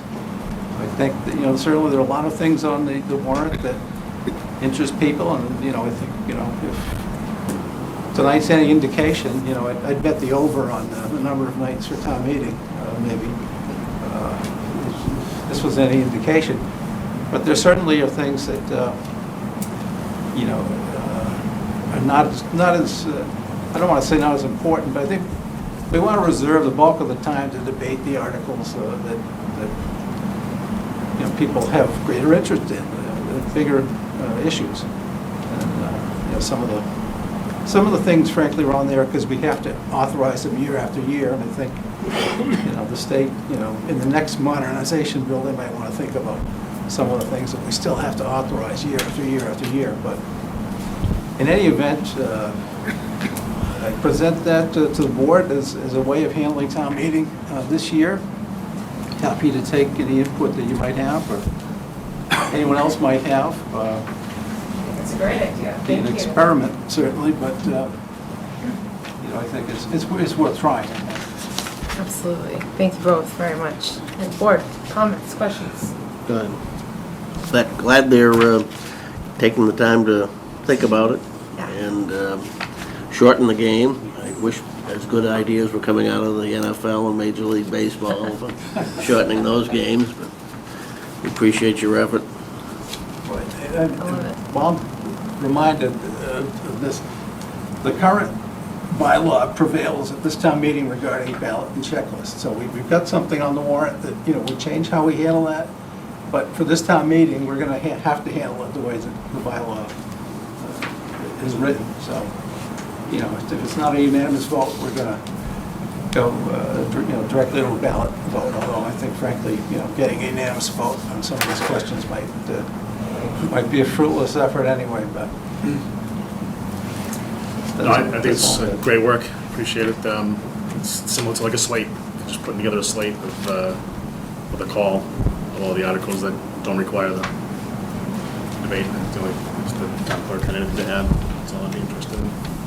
Yeah, I think that, one of the things is to make it, especially being here this evening, and making people aware of it already. That's the key. Right. And having it in the report, making sure people are reading the report ahead of time so that when they get to town meeting, it's not a surprise, so that they actually understand what it's all about. Tim being here this evening and explaining it to people. And, people are watching this tonight and they'll watch it again, before town meeting, and, people watch it all the time, so they're understanding what's going on. Just can't get enough BOS meetings. So they'll probably, they'll question it, the night of town meeting, but at least they've had a heads up, already, so. So after the November town meeting, it was a hot button item, as we all know. We had all sorts of questions in regards to the process of town meeting and how we can improve. We met a couple times. Diane came up with some great ideas, and Tim, I think this is a fantastic opportunity to do just like we do with the Article 4 and do with the budget and do with the consent agenda. I think it's a great idea. And I think folks in town will appreciate us having the ability to, as Paul said, shorten up the game a little bit and be able to let folks be heard at an extended period of time instead of trying to cram everybody in into one night or 2 nights. So, good job. Thank you. I certainly thank everyone for their efforts to do that. We know from getting home at 1:45 that last November, that was one night we'll never forget. And one quick question for you, Tim. I did have someone ask me. That was the hour of the Titanic, The call of the articles. If somebody just has one quick question, this was asked of me, I didn't have the answer, and they say, I want to put a hold in Article 18, whatever it is, will they be able at that point to ask the one quick question, or does it just go back and... Well, I think we'll ask people, do you have a question, or do you want to debate this article? And if it's something that can be... One clarification or something like that. be clarified quickly, we'll do that. If they say, no, I want to talk about it. Clarify it right then and there? Right, yeah, and then try to keep it on the list. Bullet number 3, you'll require. Whether it's for nice. Everyone's got to be on their toes, ready to clarify things. And this is taken from the write-up that the moderator included on his page that will be going out in the town meeting report. That goes to the printers tomorrow. It'll be might be in your mail by Saturday, but certainly by Monday. And posted as well on the website. Yes, and it'll be posted on the website tomorrow. So. Very good. Awesome. Keep the ideas coming. Very Thank good. you. All right. Thank you, guys. Thanks, good. Now you see what time it is? That's We'll right. let you go. Yeah, he's going to do the same for you. Just one thing I just wanted to, if I could just add on to this. So one thing that we're doing for town meeting as well, so anticipating an overflow. With the setup that we're going to have for the overflow, we will have a deputy moderator, and we will have the ability to have people speaking from the cafeteria. We will have screens so that we'll be able to see the people that are speaking in the cafeteria, and we will be able to hear them speaking as well. That's awesome. If I may, Madam Chair. Well, are you going to set up the new voting areas also? Which is, Diane came up, instead of having 4, was it 4 boxes, Diane? Yeah, we'll It's have going to 8. now be 8, so that, we're going to double the speed as far as folks putting their ballot into the box, so I assume it's going to go to checks and balances. Very good. Thank you. Yes. May I ask a couple questions? Mark Rambacher, 205 Park Road. This changes a couple other important points of town meeting that people might not be aware of, in that if you have any article that you care about, you better be there before, at the beginning of town meeting. And I don't know what happens if you're waiting in line to be checked in, because you can't go back and undo it. It also allows us now to take meeting articles out of order effectively, which we couldn't have done previously, right? We always went through the articles in order, and you might now need to place hold on articles that are coming up later because you don't know how one of the earlier articles are going to vote. So I'm all for if this would actually speed up town meeting. I'm not sure exactly how it will because you have to read through the same number of articles the same number of times, but it does open up other cans of worms that we have to consider.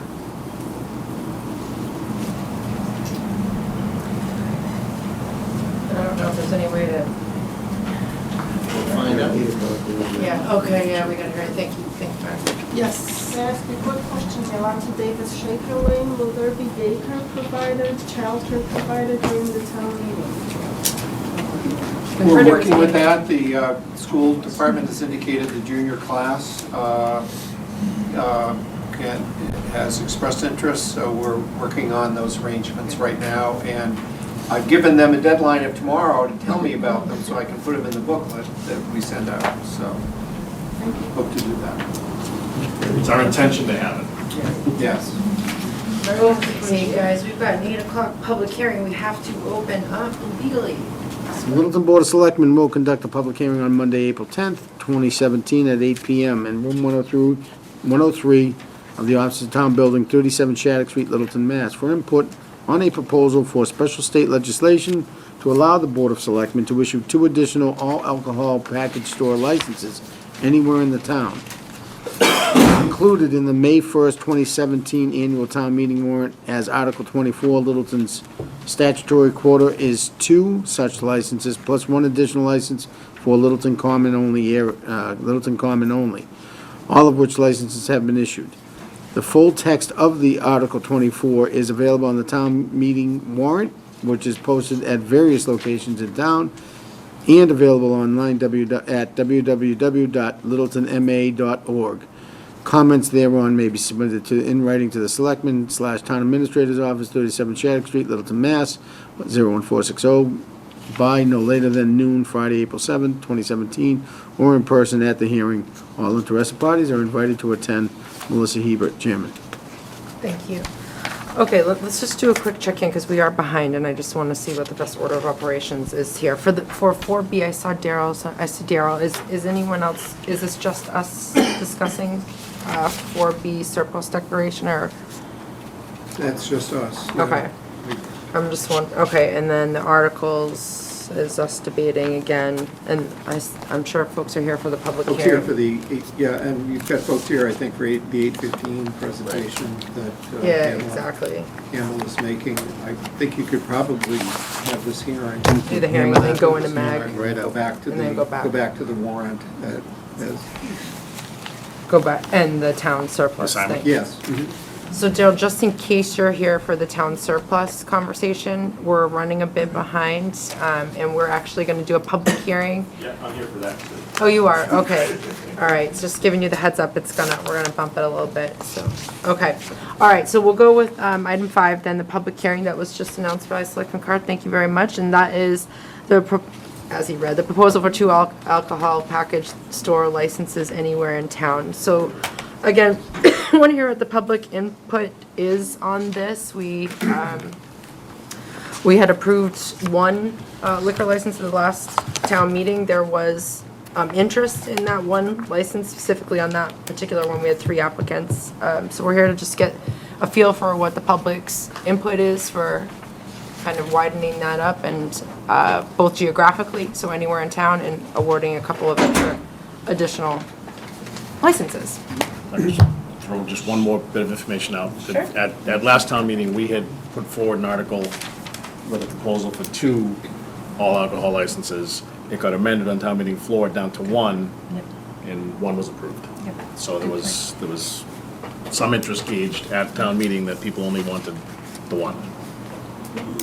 And if I can just add in terms of history of why we have this proposal here tonight, again, it was a suggestion made by myself anyway, that at the last hearing we had, which was triggered by a license holder moving their license to the point from the common area, and then we had one license to award, which ultimately the board gave to the people who are currently operating the package store on Great Road, but who weren't in the, didn't own the license, but we had a considerable amount of interest for 2 other convenience stores in the common area, which both seemed to enjoy support from the neighborhood.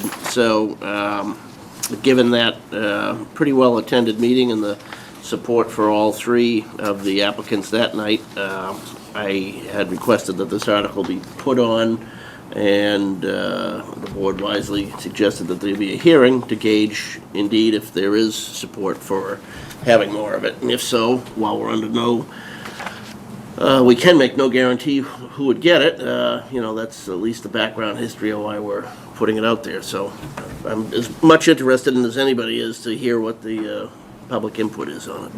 Well said, both of you. Any other comments, Dad? I just, yeah, as I stated before, while we were implementing or even putting this together, that I oppose 24. I continue to oppose any more liquor license in town. I think we have enough, so that's my stance. No, I just think, I have no objection to bringing it to town hall where the townspeople can vote on it. If they decide that they don't want to do it and rescind it, then fine, but if they want to go forward, but I'd like to hear from anyone that might be interested. Okay, great. So let's open it up then. Yes. Hello. Darrell Baker, Gristmill Road. I haven't really thought about whether I'm for or against adding the 2 additional ones there. However, I did watch the hearing of the other applicants there, and I guess I get a little concerned. I understand the desire, competition is good. However, I'm concerned about what value to the town having 3 full-service liquor stores within a 500-foot circle of each other does, both for their own business in terms of them just competing against each other, divvying up, whatever sales are available to 3 as opposed to 1 there. That maybe if you had considered adopting some type of selectmen's policy on what type of criteria you're looking for in these additional package stores would be useful. Are you looking for standalone stores, ones that represent 25% of their retail business? Some types of criteria either on a square footage basis or not, so that when you issue that the license is available, you can also perhaps solicit and tie it into your own economic development and master plan considerations that you're seeking a full-service standalone package store, you're soliciting one that comprises some percentage of retail, just so, and perhaps even we're in town there, so that you could maybe have some additional selection criteria on that, so we kind of understand what we're getting with these additional licenses there, because otherwise, if it's 2 more licenses, like I said, I don't see value as a townsperson that 3 of them within eyesight of each other there, and I know that you had some concerns about one of the applicants. I think if they listen to the tape, they can easily make corrections prior to applying again, so you'd be in the same situation. The 2 applicants would come in, you would award the licenses, and then what have we gained as a town? I know they gain as a business, but these are valuable assets for the town. And I'd just like you to consider that in how you might package putting forth this proposal at town meeting. Thank you. Other input? Oh, sorry. Sanders. George Sanders, 672 Gray Road. On these liquor licenses that you're asking for, what's the total number we have now, and what does our neighbors have in terms of air, Westford, Acton? Do we have that information as to what they have available?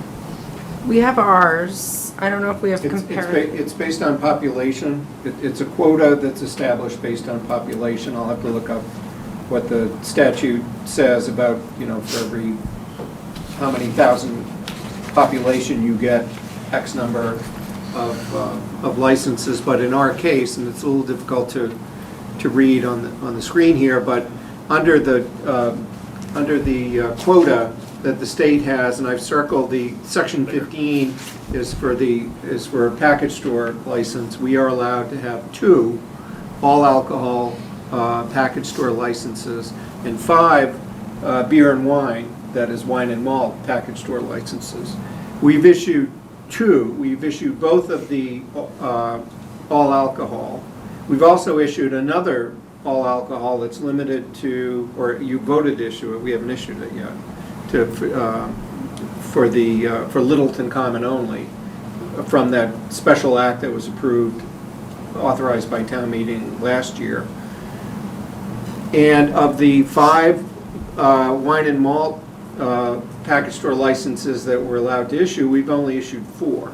So there's 1 wine and malt that's available even now, and it's been and we haven't been. I've been here 10 years. We haven't had any takers during that time, even for all the licenses we have under the quota for wine and malt. What is the chief feeling on this, and what has been the activities for the police? Haven't been involved with any issues within the establishment that we have, or that we have here in Littleton? What is it that the chief feeling is about that? I think being the law enforcement top official here, I think that would be something that he would be able to probably give some input to the Board of Selectmen in terms of, if we're having problems, and especially underage selling, the sting operations that the state put on, as well as the local police usually get involved when they come and put on a sting operation as well. So I would think that the chief of police would be able to give us some good input along those lines. So, just if I could, before you go to Deputy Chief, Mr. Sanders, we did, and to all of you, we did, prior to issuing the last license and with all the petitioners that came forward, we did get the opinion of the chiefs. Deputy Chief is here right now, if you want to add anything to that. I mean, there was no... Yeah, the chief stepped out. As far as issues, we haven't had any issues with our alcohol licenses in the past couple of years. We have alcohol agents that work for our department. They actually answer to the Board of Selectmen as they're the licensing authority. And they go out and do undercover things and check for underage stuff. We have not had any issues. I know the ABCC 2 years ago did one and just had one issue. That was rectified. And so there has not been any issues with all our licenses. Yes. Yeah, John Maxwell from 5 Stevens Street. I'd like to focus on one point as far as what does an extra liquor license will do and how would it help the public, or what would the town get out of it. Right now we're selling beer and wine.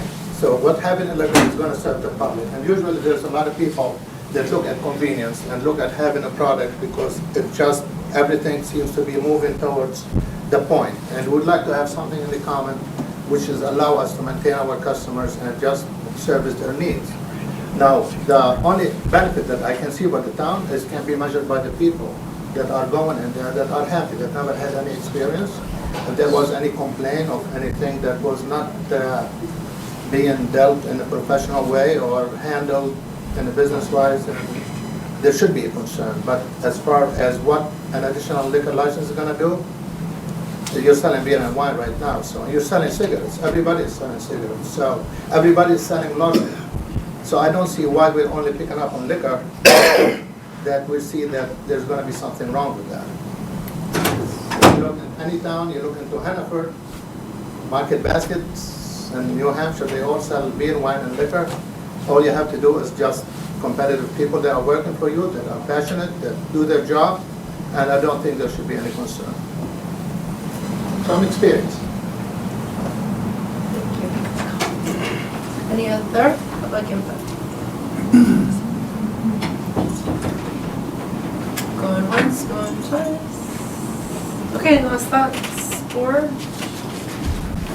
Okay, we appreciate all your input. That's what we wanted to hear, how you felt about it. So sorry. I did want to highlight one piece of new information that came in, which actually was at the back of my mind when we were issuing the licenses before, and whether it's a renewal license or a new license, I think Darrell's points are right on the mark, especially if you're issuing, whether it's beer or wine or liquor, we ought to pay more attention to to at least the floor layout and what we're approving. You know, we put that in the hands, frankly, of the police department to sort it out as long as they're comfortable with it, but I think we need to make some standards about, you know, how we want to present it and keep it, keep it controlled within the building, you know, regardless of how this proposal's voted on.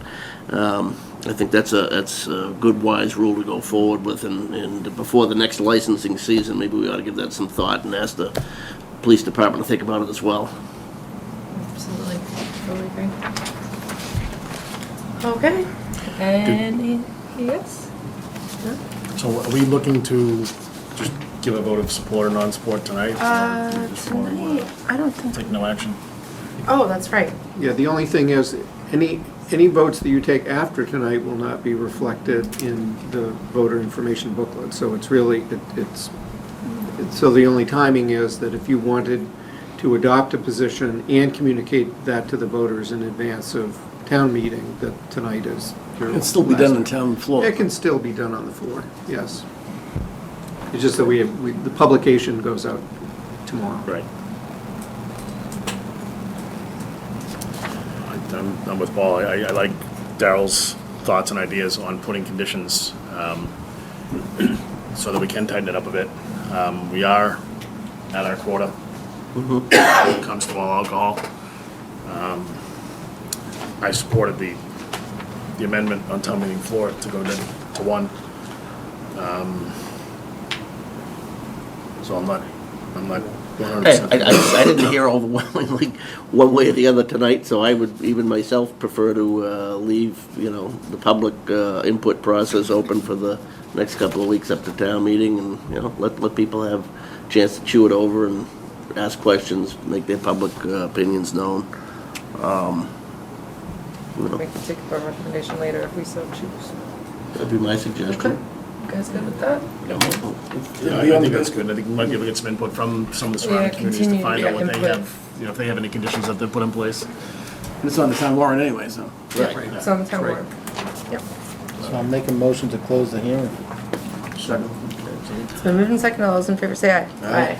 So the article's on the warrant, come to town meeting, and if you're strongly in favor or opposed, bring out your friends and neighbors. Right. Call the article. Yes, Yep, all there. call the article. Okay. Last call. Oh, God. So, Saves those, he hasn't written in his hand. we're going to continue to put 4B and 4C on hold and move to the 8:15 Elder Human Services Multi-Age Group Community Center presentations. We can get that one on time, and then we'll round back to 4B. I thought you told Chuck you were gonna take it. I am Chuck. No, I mean, Darrell? I thought you told Darrell. What is it? It's the Gleam, someone 8:15. Good who, call, Madam Chair. People confuse Darrell and I all the time. first time I done it. This is the distinguishing part, right? I thought we certainly. That's As I something told It Anthony, should, don't, you know, Hopefully you don't it'll- want, hopefully it'll take 5 minutes. really? to do that. Darrell? No? Are you okay if we do the 5-minute thing with Darrell real quick? Do you have it? I do. Oh, the Darrell, town you square ready? press. Yeah, sure. Is that? Looks like the vice just Hijacked- overruled hijacked the the meeting. chair. I'm in charge here. I looked away for 2 minutes. Okay, look alive. All right, so we're doing. Here, I thought you got off this point. I'm sorry, Pam. I've been overruled. Okay. Right with you. No, we can. I'm only joking. So, okay, so we. Nice, Chuck. we- Really nice, Chuck. We Yep. do 4B then. All right, because we think we can do this quickly, is that way? We worked out. Beat it to death. We have been guided by the direction from the school committee from their discussions last fall. And that we want to jointly go to town meeting and correct the historical inaccuracy or historical circumstance that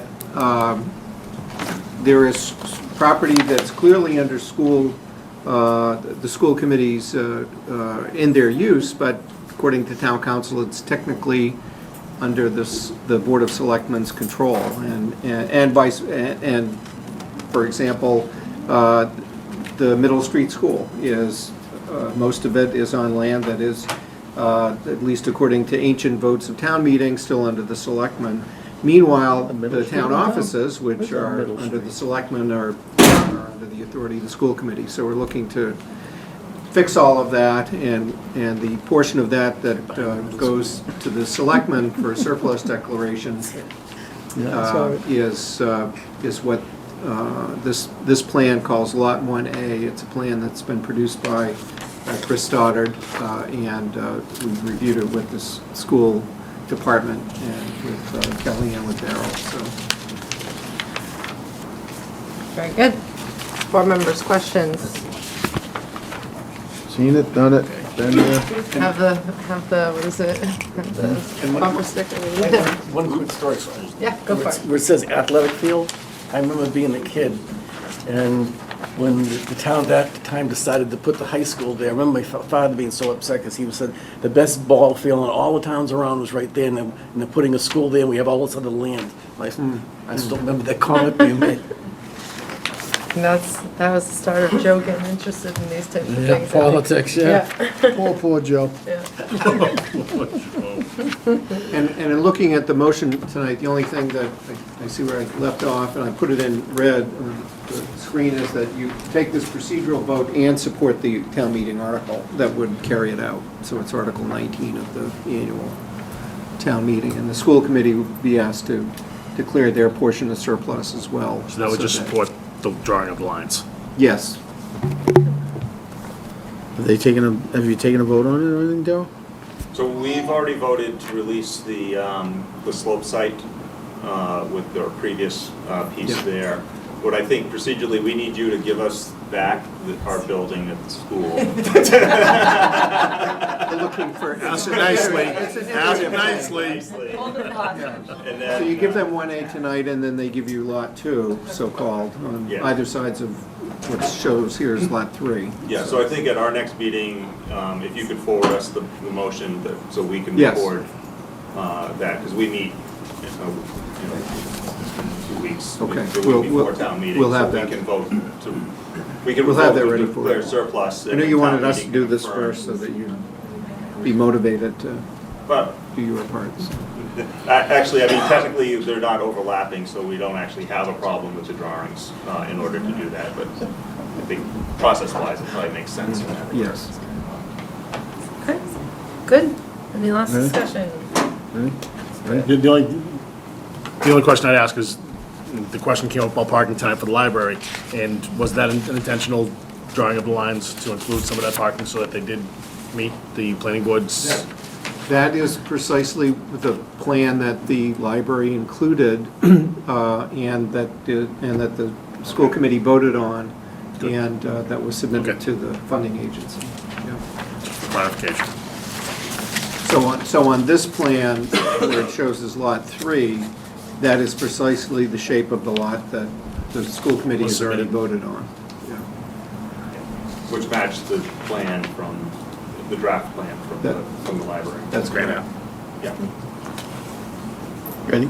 Ready. Move that the Board of Selectmen vote to declare as surplus land acquired by deeds from Roland G. Houghton, Langdon Proudy, and James D. Christie as trustees of the Alice M. Whitcomb Trust dated July 27, 1942, and September 9, 1955, and recorded in the Middlesex South District Registry of Deeds in Book 6617, page 397, and Book 8560, page 118 respectively, and shown as Lot 1A athletic field containing 6 plus or minus acres on the plan entitled Town Parcel U19-21-0, delineation Littleton, Mass, dated March 27th, 2017, and prepared by the Town of Littleton so that the care and custody and control and management of said land may be transferred by town meeting from the Board of Selectmen for the general municipal purposes, for the school committee, for school purposes, and support Article 19 of the annual town meeting.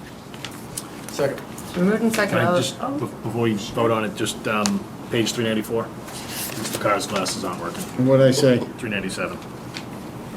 I think it's 297 out You of said, no, you said 394. 397. Oh, 397. 394. I stand corrected, 394. As written. Hold on. There you go, that's better. 394 it is. Second. So moved and second. All those in favor, say aye. Aye.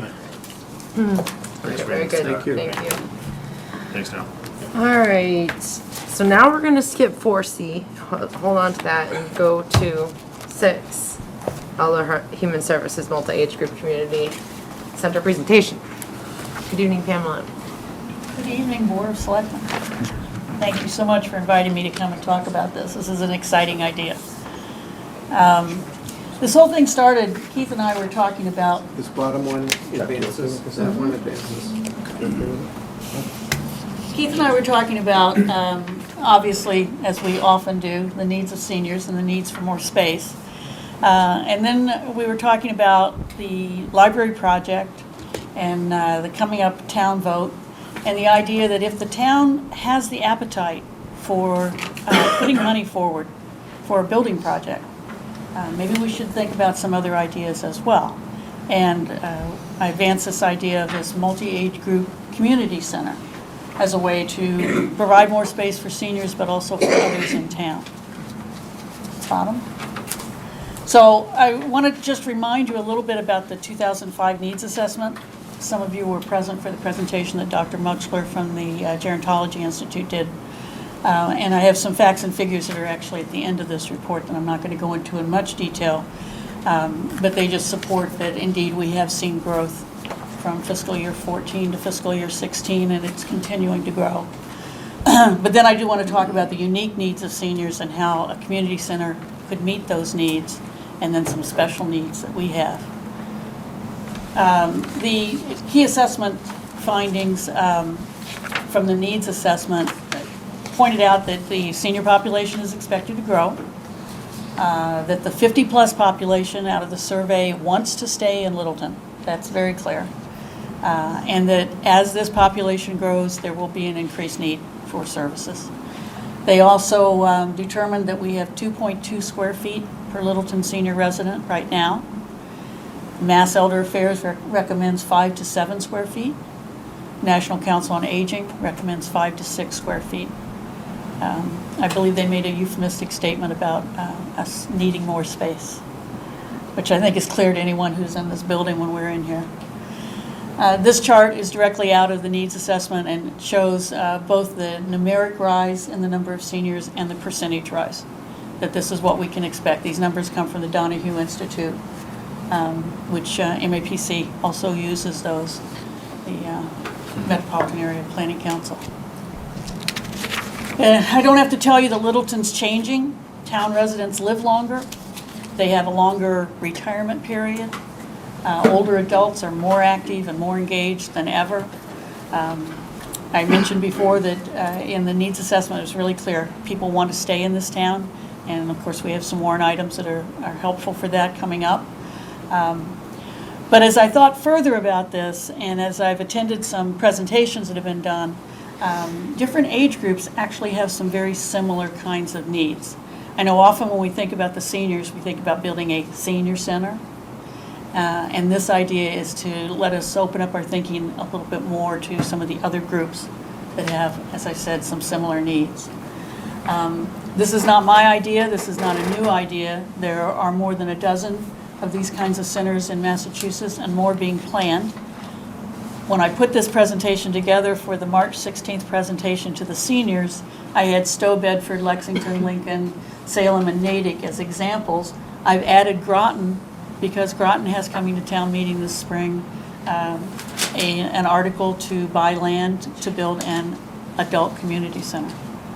And they're talking about housing their COA during the day and having time in the evenings for other kinds of programming. If you search around, you may see the term cross-generational center or community center or community life center, but they all have similar characteristics. They have dedicated space for specific departments, like Council on Aging, like Park and Rec, like the Veterans Agent. And then they have shared spaces that you book for use. This supports activities during the day as well as evenings and weekends. It's somewhat similar to what we're doing right now in using the multipurpose room. That's not my room. I share that with everyone else in town, but I book into it. My vision of this and my fantasy for this says let's have some space for the library expansion as well, and some new ADA compliant space for them. But I'll talk more about that in a minute. Thinking of the seniors and this idea of having this dedicated space and then the shared space that you use, it follows a real natural flow. Seniors tend to use the space during the day. And if you're in this building during the day, you often encounter people here for exercise groups. They're here for lunch at the diner, special programming that we do. The recreation needs, Park and Rec in particular, they need evenings and weekends. They're aimed at people who are working. And then that leaves the potential also for after-school programs between these two time frames. About 3 o'clock, we pretty much empty out of the building. Seniors are usually not interested in going out at night, and definitely not when it's dark and rainy or snowy or cold and no longer daylight savings time. This kind of an arrangement also provides ample space for boards and committees. Lots of meeting space can be built into this, and there's no prohibition if we build our own building for charging for programs. When I did the presentation to the seniors to help them to see the potentials here, there were some library people there, and they said that under the terms of the library grant that there would be some restrictions about charging for programs. That's an especial hardship for me. My budget is very small, and if I weren't able to charge even the small amount that I charge, I wouldn't be able to offer as many programs as I can now. So it's important to me, and I know it's also important to Park and Rec. But we have some special needs as well. It would be ideal for me if we had some kind of a medical or clinical room with a sink, a hand wash sink, with locked storage space. Some place where we could have a comfortable chair with arms to use for the podiatry clinic when the podiatrist is here regularly. One that included a waiting area so people didn't have to wait in the hallway, and some privacy during the time period that they're meeting with whomever. It would be an ideal place for us to have our blood pressure clinic and make it possible for someone to talk to the nurse without being overheard by other people and share their concerns. Right now, I have no space for housing the staff that are going to need to be hired to deal with this increased population. Keith and I had a very interesting discussion about where I'm going to put an outreach worker if that indeed passes a town meeting and I receive an outreach worker in July. It's going to take some juggling, moving the Shine person to the Veterans Office, because the Veterans Office is not used all the time, so that then I can put an outreach worker in there. And right now, Anthony's in there. While he Yeah. awaits his office on the third floor. And with Anthony moving into the Shine office, we had to move taxes into my office. And they were very happy about using the director's office. They thought that was great. Our diner, the town just put $140,000 into bringing our kitchen up to code. It's fabulous. We're getting a really good turnout. But the dining space itself, there are no ADA compliant bathrooms on the first floor. If someone's in a wheelchair and they come to lunch, they have to go through 2 fire doors in an elevator and up to the 2nd floor to reach a bathroom that can accommodate someone in a wheelchair. My fantasy would be, a nice pushed out room with ADA compliant bathrooms down at the end and a bigger dining area, and really allow us to expand and use that space. The multipurpose room. We can't get more than about 110 people in there when you put servers in. The fire chief is always watching us and counting heads. It'd be great. Well, it'd be great if we had a space that maybe we could put 200 people in, that could then be divided up and used in other ways. You know, there are programs where we have to turn people away because we just don't have enough space to accommodate them. We had to turn people away for the St. Patrick's Day party, and sometimes for the Veterans Luncheon, we've had to turn people away. Because there's just no place else in town. And during the day, which again is when COA really wants to do these kinds of activities, the schools are busy. So that's not a viable place for us. I mentioned already that we have to use hallways as waiting rooms. So our Shine counselor, who comes weekly to do health insurance counseling, thankfully, we have a room that we can go in and close the door so they can have a private conversation, because finances, as you can imagine, are a big part of that discussion. But the clients have to wait in the hallway until they can see him or her. Our veterans agent, when people come to visit him, they have to sit in a hallway. And probably the one that bothers me the most is that when people come to see Tina Mader, my outreach worker, they have to sit in the hallway. And I think that undermines the confidentiality and sometimes their confidence in our services and in our ability to keep their needs confidential. Because people are so often talking to Tina about, again, financially sensitive, or in some cases, medically sensitive situations. Why do we use the hallway as a waiting room? Because we just really don't have any other choices. If you've been down to our area, you know that the rooms are not large. We would love to have a private space for bereavement and financial counseling. Again, right now our bereavement counselor meets in the library, which works out well, except it's far away from us, and it'd be nice to have it at our end of the building. Then there's the special stuff. People come up to me and they say, why can't we have an exercise room like Westford has? And it's like, well, if you look at my budget, you can see why I can't afford an exercise room like Westford has. And that kind of a room needs to be very specialized. You need a slick floor, and you need mats. It'd be nice to have equipment, very non-library kinds of things. I know people have suggested that I can just use the library space, but for something like an exercise room, that really doesn't work. But if I could share that space with other departments, share it with Park and Rec, share it with an after-school program perhaps, then maybe that would be more feasible and be something that we could work toward. I'd love to see us with some purpose-fitted rooms for some of our arts and crafts activities, with drains that you can use paints and clays and properly trap those for EPA purposes. I've mentioned the large meeting space.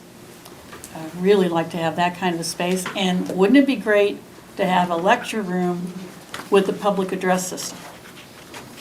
And I have also talked with the Friends and other groups about some of the hearing augmentation devices, which if we just had a public address system, we could use in conjunction with those so that people who are hearing challenged who come to meetings can really hear what's being said. There are some great systems that plug right into the CTTV systems. But when I did the presentation for the seniors, I brought along my little portable PA that I carry around in my little lavalier, and they really appreciated that boost for the people in the back of the room. It's coming to some of us. This is a picture that Keith actually provided for me. This isn't a community center, but I was really intrigued by this because in the upper picture it looks so much like Shattuck Street. And then the bottom two pictures are the back side of that building. And this is actually the middle school in Danvers where Keith and Tina Mader both went to school. It was 1970. So you went a lot earlier than Tina went. Same here. Oh. Same here. She was a year ahead of me. Oh, yeah. Not telling. That's not okay. But I put this up here to give you the idea of how we might take this building and push out. And down at the library and push out and have some purpose-built library space and some ADA-compliant library space, and at this end, push out my dining area and have, some purpose-built space for us so we can expand in between, maybe a big meeting room. And then you come upstairs, and let's face it, this town is not getting smaller. The assessor's office, the tax collector, the town clerk, counting offices, all the support offices, they're all squeezed. Anthony, we're squeezing him in. With the mop bucket, TV tray. That's all good. Yeah. It's a mobile office. You just carry it around with you. And so there's that potential to really expand. I love the idea of this as a campus, as a place for people to come as a destination, whether they come on our vans because they're not driving any longer, or whether they drive themselves, that they can park, they can get out of the van, they can go to the library, they can pay their taxes, they can drop in at the Council on Aging, go to a program, go downstairs, have lunch, get a cup of coffee. Whatever. People really like that idea. And I personally very much like having Elder and Human Services in the same building with the other departments. I like this flow between the age groups.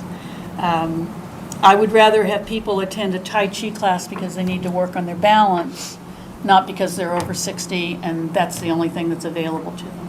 If they're 55 and they've had a stroke, why not go to that class? And for people to move between services and programs based on need as opposed to being divided up according to ages.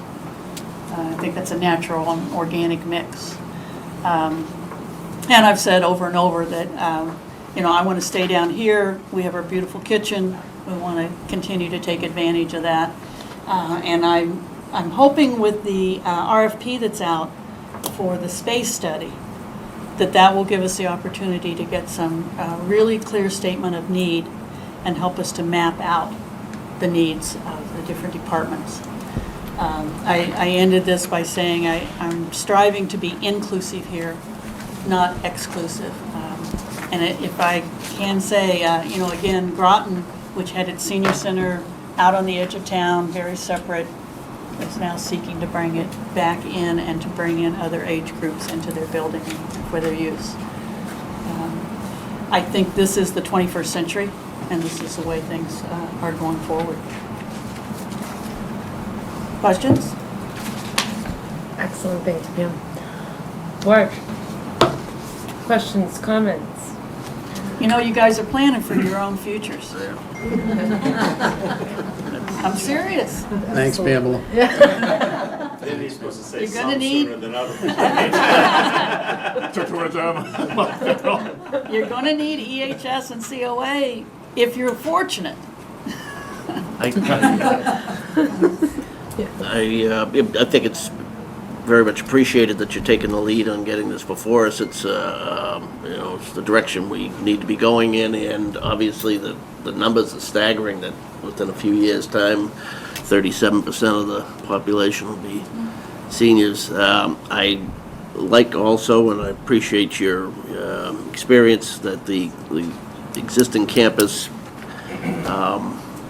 adds a lot to the mix, and that we should consider that carefully before we made any change about that. As much as there are attractive options elsewhere, there's something lost even if we get attracted to something positive about another site. Also, the more this subject is out there getting talked about, people you bump into in town always say, you ought to look at this town, you ought to look at that town, and I hope that we, before we start committing to plans, we consider a lot of options, and, I saw that you had Stowe on there. I know that was one that's been mentioned too, and whether they call themselves cross-generational centers or just old-fashioned senior centers, the one in Methuen gets a lot of high remarks. I don't know if you had a chance to look at their layout, but Stowe has the Council on Aging, the Park and Rec Department, and the Fire Department in the same building. Yeah. Townsend's got a number of... Townsend has the library and the what they call their senior center, housed in the same building. Paid for by Starlight. Yes. No, I appreciate it. This is the second time I've seen the presentation. I appreciate it. It's forward-thinking.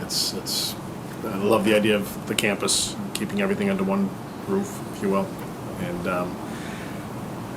in thinking about the library and a renovation of the library, I think Bill Cole from PMBC had kind of done some conceptual, thrown some ideas out there about what could potentially be done in the back of the library and to the side of the library. I don't think anybody went forward. But to think of doing that with the COA as well, and just kind of the whole back of this building, we do have space. I mean, there's a field down, a big hill and a field there, but we're looking at using the space for the potential library and just kind of thinking outside the box and seeing. Thanks, Keith, for bringing some pictures and some thoughts and ideas on how we might be able to do something a little bit different than Obviously, traditional, conventional, by DCU building or right, Indian Hill. Right. The space needs study is obviously going to be critical about determining next steps. I assume you'll be very much involved in that. I hope. I'm really looking forward to that. I think that, although I was just kind of poo-pooing like the DCU Center, potentially the Indian Hill facility, but that might create more opportunities for us if something like Indian Hill became available. It might be an opportunity for us to do something with maybe the school department, where Indian Hill is contiguous with the high school. Maybe the school department and Park and Rec could move down there. Or there might be other opportunities for us to do something that would free up space so that the renovation would be different. Right. So just got to keep our minds open. Thank you. Thank you. So I've said it once, I've said it many times. My mom loves the senior center. She's 91. She goes every day. You can see the difference in her in a day when she doesn't go. Those snowy days, those rainy days. So I think, the concept here is so nice to be able to expand what you do and really let everybody get involved and have the opportunity to help a lot more folks, and just other than the senior, well, I guess, yeah, there's a couple of us. Not even close. We're getting there. But, it's a great concept. And, like Paul was saying, there's other towns. I've heard, the town of Norfolk just recently did the same type of concept, where they have the veterans, they have the seniors, and the Park and Rec all in one building. And I was fortunate enough to tour it, and it's just a beautiful sight, where you can see that interaction with folks and have these big community rooms for Park and Rec and everybody else to use. So very You interesting. mentioned the program that your mom comes to. I would love to be able to expand that program. We started that 2.5 years ago. We have been full from day one. Every time someone leaves that program, there's someone waiting to come in. Yeah, and it's just a shame that we can't service more folks too. It's a terrible thing. So I'm excited about the space use study too, which incorporates a library, you guys, and everybody in this building to see what the best concept will be coming out. So that's going to be exciting, and I think it'll be well worth the money spent. I was able to go to the presentation you made back in March with the senior citizens, and I want to thank Marge for being here. The chairman of the COA is here. But I wanted to bring that same presentation here, so we probably have more people watch the Selectmen's meeting than another meeting. I wanted the townspeople able to see what the possibilities actually are. And I thought your presentation was fine. It points out the needs, and as I'm reminded quite often by this board, I'm a senior member. I'm there all the time too. I do attend the COA meetings. I enjoy them completely, and you bring up so many facts that people don't realize. You have that awareness committee that's getting out there right now to let you know everything that's going on, and you're talking about town meeting things. So our seniors are active, and we have to start doing something for them. So, and I'm going to be there very shortly. So. Oh, I am there. So you already forgot. They got a program for that. yeah, I agree with what these guys said, and thanks, Pam, for, giving us the reminder, what's the day in the life like with the people waiting in the halls and the lack of privacy and the ADA bathroom having to go up, 2 floors just to go to the bathroom if you're coming down for the diner. So thank you for, highlighting those things, and for those of us that aren't down there a lot, letting us know what it's like. So I thank you for that very much. And again, I think Selectman Glavy said about just putting the forethought, and being proactive, trying to figure out what might be a solution. Really appreciate that as well. Now, I notice we've got a comment or question, so I'll go ahead and take that. George Sanders, 672 Great Road. I have a few comments that I want to make about this center. It just seemed, and I'm not going to spare the COA and the slack here either. I just talked about the library. It seems like everybody got this fever. They want to build. They want to spend money. And the town does not have all this money that to come up and put a main center in. And I think you'll be thankful for what you do have, and that is that I remember back when new facilities that was being built, they said that we need community space in those buildings. And they have been working on doing that. And with this building here, I mean, to push out this building to put more space over there for the library and et cetera, well, then that's almost like saying to the library, well, you don't need a new library. We'll just add on to what you got over there, and that'll be suffice. I think cabinets for certain things, that is good. But you know what? It takes money to put these things in place. And what I have a concern with here is that it seems like it's lackadaisy here. Nobody's concerned about what your tax bill is going to be. With this day and time as to where we at in the federal government and everything that's going on, you know what? I think there's less money that's going to be coming to the state from the federal government. And based upon where we at right now, we can't even get the fire station up and built without everybody running and wanting to spend money to build this and build that. I'm not against progress, but I think to go forward, we ought to use the common sense approach.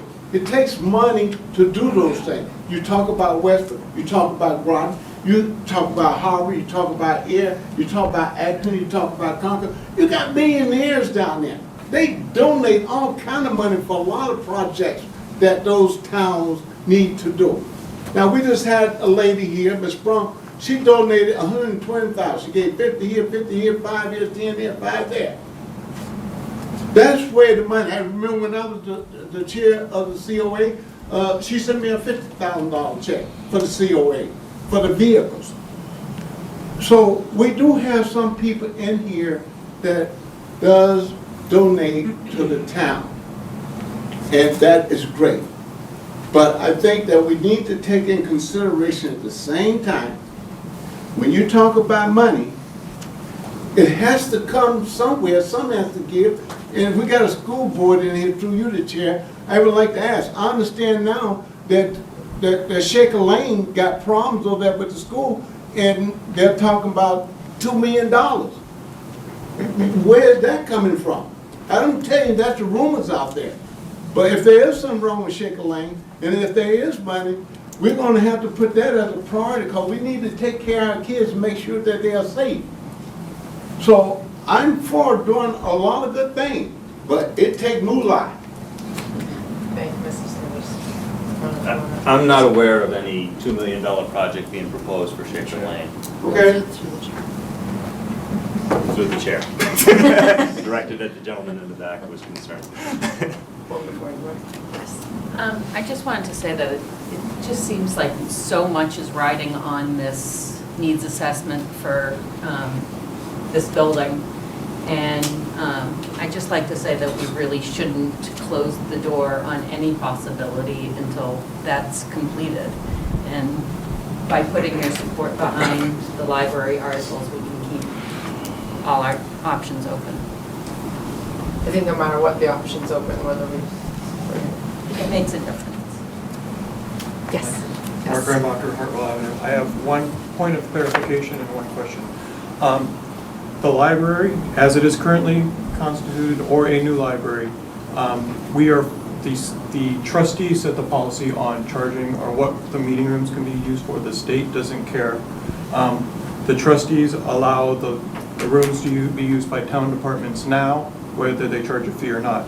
Park and Rec uses it for yoga on Fridays. The COA used to use it for programs. I don't think they're using it now. The problem with using the meeting room, the library meeting rooms right now is just availability for the departments more than charging a fee.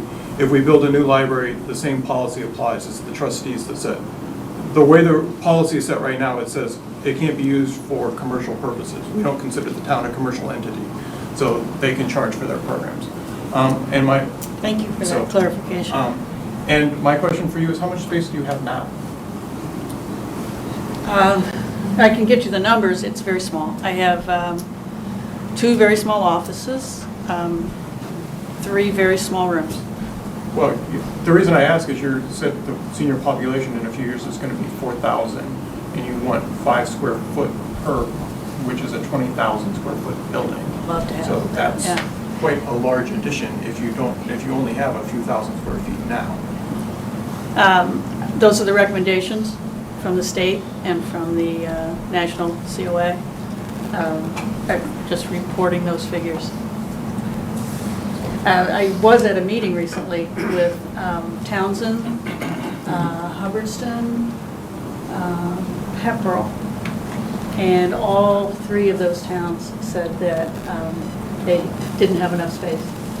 And they were all urgent thinking about building to ask for more space. So I would also like to echo a lot is writing on this needs assessment for the building. We need to make sure we get that done right. Very good. Any other? Yes, 2 more. Yeah, so Darrell Baker, Grist Mill.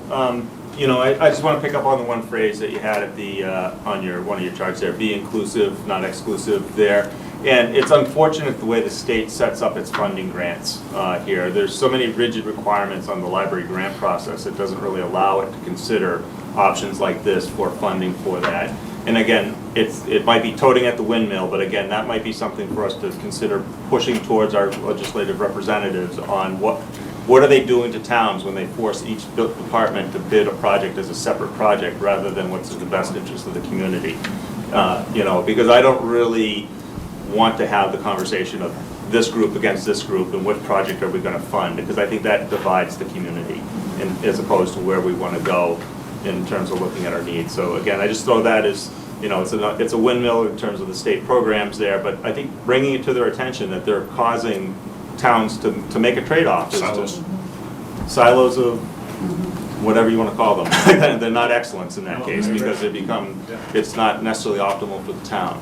And then it causes divisiveness within our town as we have the different groups lobbying for the projects that they both know in their hearts that, you know, that they believe is proper for the town, but at the same time pits organizations against each other. So just something to think about. Thank you. Thank you. Yolanda Davis, Shaker Lane, just one comment and a question, I guess. I appreciate the idea of having the library within this building, and I wish that had been talked about last year when the site selection committee was meeting, because that was one of the options, right, wasn't it? But it was ultimately decided that it would be a very expensive option. And Sorry. So now that the other side is chosen, it's a little bit late to change that. But I do support the idea of a multi-age center because I think there are studies that show that young people interacting with older people, elderly people, that benefits both groups. I am hoping there will be a meeting, an evening meeting for the public where people can ask questions, and I am really hoping the meeting would include the Director of Park and Rec. I don't know, have you talked to the Director of Park and Rec? Have you brainstormed what both of you? We've talked briefly about the whole concept and the whole idea of the different time frames in which we use buildings. because they have their needs too. So a mirrored room for exercise could be used by both groups, for instance. So I'm really hoping that more departments can talk about this idea. Thank you. There's no discussion. Thank you. Thank you. Okay, so let's see. Back to 4C. Yeah, rewind. Back to the future, back to 4C, May 1st, 2017 town meetings. All right, So this would just be a last opportunity to have the board adopt recommendations on the articles. There's a short list of ones that you have not yet adopted recommendations on. Special town meeting, Article 2, which is for line item transfers. We don't have any to propose yet, so there's nothing for you to act on. The library building project, also in the special town meeting. There are 3 zoning articles, which the planning board has now favorably reported out on all 3. They had their public hearing last Thursday night. Annual town meeting articles 3, 17, and 18 are, the Article 3 is the zoning amendment for senior residential development. Articles 17, accessory apartment, 18, temporary moratorium on marijuana establishments. Planning board has voted to recommend all 3 of those. You're taking no action on the Article 24 liquor licenses, and then there are the 2 voter petitions that you have not taken a position on. So it's a short list. I think that you may want to make recommendations on some of those. okay, so we're taking off the table the first one and the second to last one, home rule petition, because we just had the discussion and we said we're not ready to do anything with them. So take those off the Right. table. Okay, just curious, on the last one, voter petitions with the note, Scott Edwards indicates water commissioners can address at town meeting. Yeah, I talked to Scott Edwards about those 2 petitioned articles that deal with the town's rights at Nagog Pond. Somebody ought to be prepared to engage in that discussion, and I talked to Scott. And Okay, that's what they're that happy to means. handle that. Okay, So, That makes sense. The commissioners didn't take a stance on either one of them. okay, I'd recommend do the same. to do the same, yeah. Any debate with that? I'm with it. On the last one, okay, good, so we'll take that off the table, okay. All right, so that leaves us with library and the 3 zoning articles? 3 zoning articles, which we would recommend individually or as a group, Whatever you want. whatever we want to do. Okay. Okay, library. Okay, so we heard, all right, hold on, let me get my notes here. Okay, so we heard earlier from our finance team, who's no longer here, the kind of fiscal outlook. Obviously, we haven't had a lot of time to digest that information, and public input still incoming. Yeah, I think based on that, based on the fact that we got the presentation tonight, I'd prefer to have some time to let that marinate, to allow people to continue to give us input. I got folks reaching out to me on my way here tonight, so I would say that for us to take a position tonight be premature, my opinion. I would share that, well, I don't disagree with Chuck on the board taking a position. I don't mind stating that I myself am planning on voting for their article for the reason that gets stated a lot, but is not the primary driving reason, and that's the commitment that this, if voted through, is not a funding article, and would allow them to go forward and find out where they, whether or not they'll qualify for the grant. Commissioners, the trustees know well my opposition to the project as it's presently designed, and the dialogue that I've had that I'm comfortable with is that If we don't halt the process on them, we still have the option of continuing a dialogue, of waiting to see what the space needs study brings forward, to waiting to see whether or not MAG concepts can incorporate a lot of what they want to do. And, and I'm optimistic that allowing that process to continue might end up in a better place, but I'm also realistic enough to know that we may well end up with this article back before us with a price tag attached to it, at which point I am by no means convinced on it. But that's, I just want to get on record about where I'm coming from on it. Very good. Any other thoughts on that? I voted to have it go to town meeting to have the folks of town decide, so. I have no, that's where I stand. Yeah. Let the people of the town decide. Yep. Absolutely. Yeah, so it's, I agree with the not reading of it. Yeah. Yeah, I'd like to spend more time with the financials and gathering more input. Okay, get that, Keith? Got it. so we'll take that. Later zoning articles, so any passionate, take them together, or any disagreement, or, all right, how do I want to word this? I'd take them as a slate. I don't think there's, well, I They can, can- for me, I'm okay with us taking a position of support.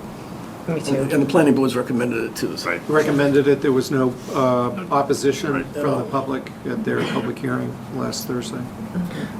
Individually, I support all three of them. I just wonder, we really haven't had anything to do with any of them, so Fair point. wonder, whether we should be I should not. taking a position on something we really haven't been intimately involved in. You've sort of been involved in some of the first two articles are meant to address housing Right. needs and have been True. part of the. That's have been- true. And have Okay. been part of the plan. And we did reaching adopt, out to Part of the we impetus adopted for a why it plan. came up. Yeah. I stand corrected, Yeah, that's and fine. That's a Yep. valid point. Yeah, and on the marijuana one, we've been in the medical business and. Right. And the purpose of the moratorium is to allow the town to take a breath. deep Yeah, man. breath, Yeah, man, I say. Get ready for, And get ready for it's the same recreational. stance the state's doing too. I mean, they're putting the moratorium on too, so. Okay. So do we want to, is the moratorium defined by time? Apologize. I would, if we are gonna vote on it, What's the prefer that definition we of time? vote individually rather than as a package. Yeah, I think the two residential, I think you're right. We could vote on those together. Definitely. Which one's the moratorium? August 31, 2018 Okay. would be the duration of the. And when is the state's expiration? Well, the state is required to issue regulations by September 15, September 17. 17. They may give themselves a further extension. Do we want to mirror that? We don't know. Well, Or do we want to mirror that? This language precisely matches a bylaw that the Attorney General has approved for another town, and we've tried to parrot that. So,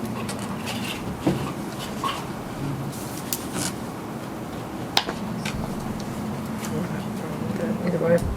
It's not So- gonna stop the medicinal purposes, so. No, it's not. But if we choose to want to create the opportunity to, this would, essentially, we've got one establishment in town. That establishment has the ability to grow for medical purposes. So with the moratorium, Doesn't You- affect their operation at all. For medicinal. For medicinal, right. so Purely And recreation. we don't have anything in our bylaw that currently allows for a dispensary. Well, right. that is. Well, no, we have one location. Well, we have one whether it's location and we've cultivation, already issued. dispensary. So that's Yeah, what we've issue. already issued the one license that we're allowed to do for medicinal marijuana, and we don't have a provision in our zoning bylaw for recreational. We don't have it in our zoning bylaw, so this is meant to provide us with the opportunity So this gives to us cover. develop time to. This gives us cover. Whereas if the current bylaw stated, it does, doesn't it? It says for dispensary or cultivation. And it allows the planning board to issue one of those. Right. One license, which could have been a dispensary.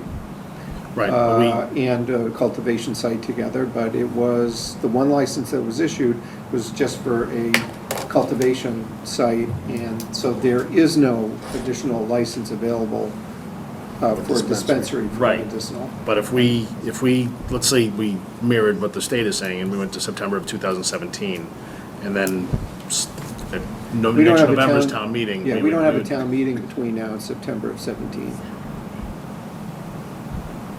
Right? So if the purpose of the moratorium that we adopted on medicinal marijuana way back when, a few years ago, was to give us the time to develop a bylaw. And we took that time and came back to a subsequent town meeting, and that bylaw took effect and was there so that when the moratorium expired, we had a zoning. If we adopt the date of September 2017, unless we're prepared to call a town meeting, So that's held prior to if we scheduled it for September. December 15th of 2017, we will have had a town meeting. If we bring a town, there's nothing that, if you adopt a moratorium with a specific date, there's nothing that precludes us from coming back to town meeting with the zoning bylaw. As soon as we're ready to adopt the zoning bylaw, we should, on recreational marijuana, whenever that is, but within the scope of the moratorium, whenever that, if we were ready for the fall, which I don't have any particular indication that we will be, or won't be, but if we were ready to bring something to the November 2017 town meeting, if we followed the model of what we did for medicinal, we would adopt a zoning bylaw and repeal the moratorium in the same act.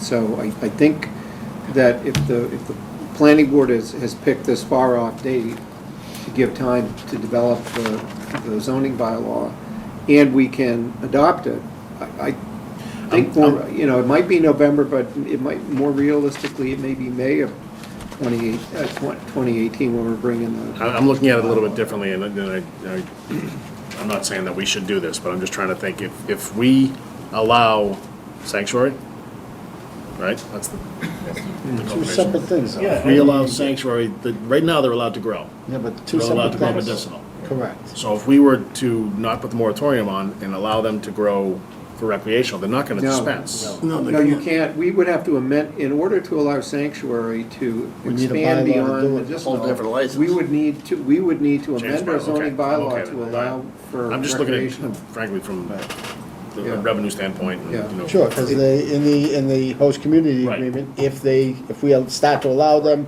that bumps up the yearly, got it. But there is no bylaw at this point on On recreation. recreational, so it's only Period. buying ourselves the time to write the To bylaw. get through an annual. But if we're ready for the fall, we could bring it in and repeal the moratorium. If we're not ready until a year from now, Okay. then that's when we Now, would do it. part of the bylaw could be, we won't have any recreational dispensary in town, but we'll let medicinal also grow, Cultivation, yeah.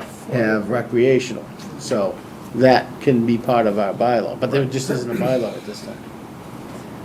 And Okay 2018 with is, and as we did previously, we wrote a bylaw and No, I'm good with it. Retracted the I was looking moratorium at it just all at the same strictly time. from the financial side of it, Yep. because it Good wasn't the luck. HCA.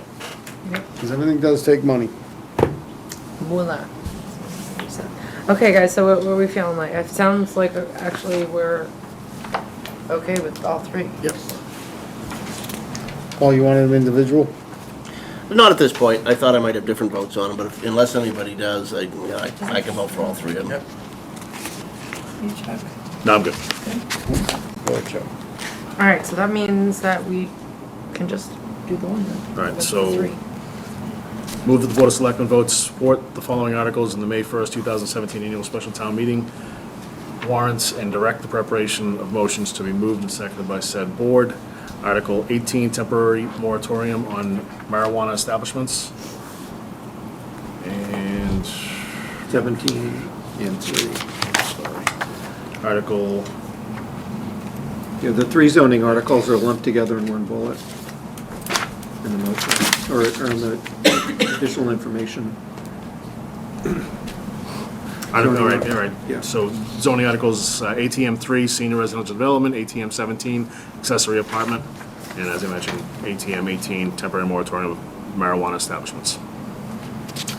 Planning board held hearings under Mass General Law, Chapter 40A on Thursday, 4/6/17. That's not part of the motion. I'll stop talking. That's my motion. Could you repeat it? Second. It's been moved and seconded. All those in As favor written. say aye. Aye. Okay, we're not done with this one yet, or should we just push off assignments till next time? or- I have a concern with assignments because May 1st is the same night as St. Anne's confirmation. Okay. And my son is receiving confirmation on May 1st. And this is gonna pose some problems for a lot of people that are hoping to come to town meeting. So from my personal standpoint, I will do whatever I can do to be there as soon as I can be there, if I'm able to be, if it keeps me out of divorce court. What time But- does confirmation start, just out of curiosity? 7 o'clock. 7, Oh. according, yeah. Is it 7. 7 or 7:30? 7 PM. It's 7, yeah, I just checked the St. Anne's church website. website. yeah. Okay, So, okay.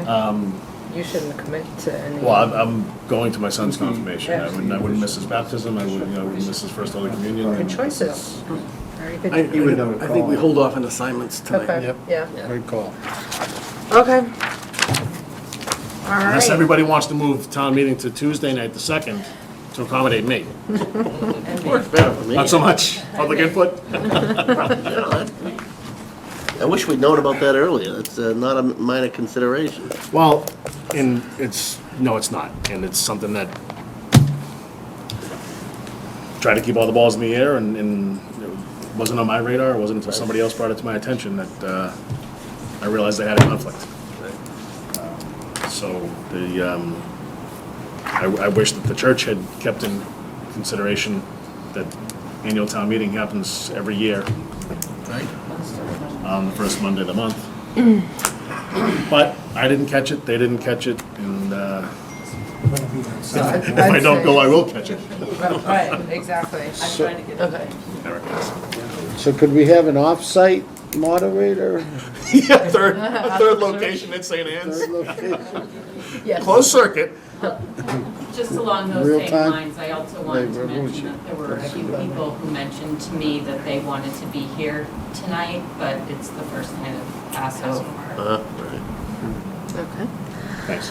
All right, so moving right along to 7A then, hazard mitigation plan adoption for FEMA approval. This is now a procedural vote, but we're one that we've been working towards for quite a while, that we had contracted with the Metropolitan Area Planning Council a year ago to update our hazard mitigation plan. MAPC had prepared our plan for us 5 years earlier and got approval for FEMA. It is now in an approvable form. FEMA is ready to sign off on it once the board formally votes to adopt it. So that's the motion that's in front of you tonight in the form that's been prescribed. Ready? Ready. Move that the Board of Selectmen vote as follows. Whereas the Town of Littleton established a committee to prepare the Town of Littleton Hazard Mitigation Plan 2017. Thank you, Chief. Update.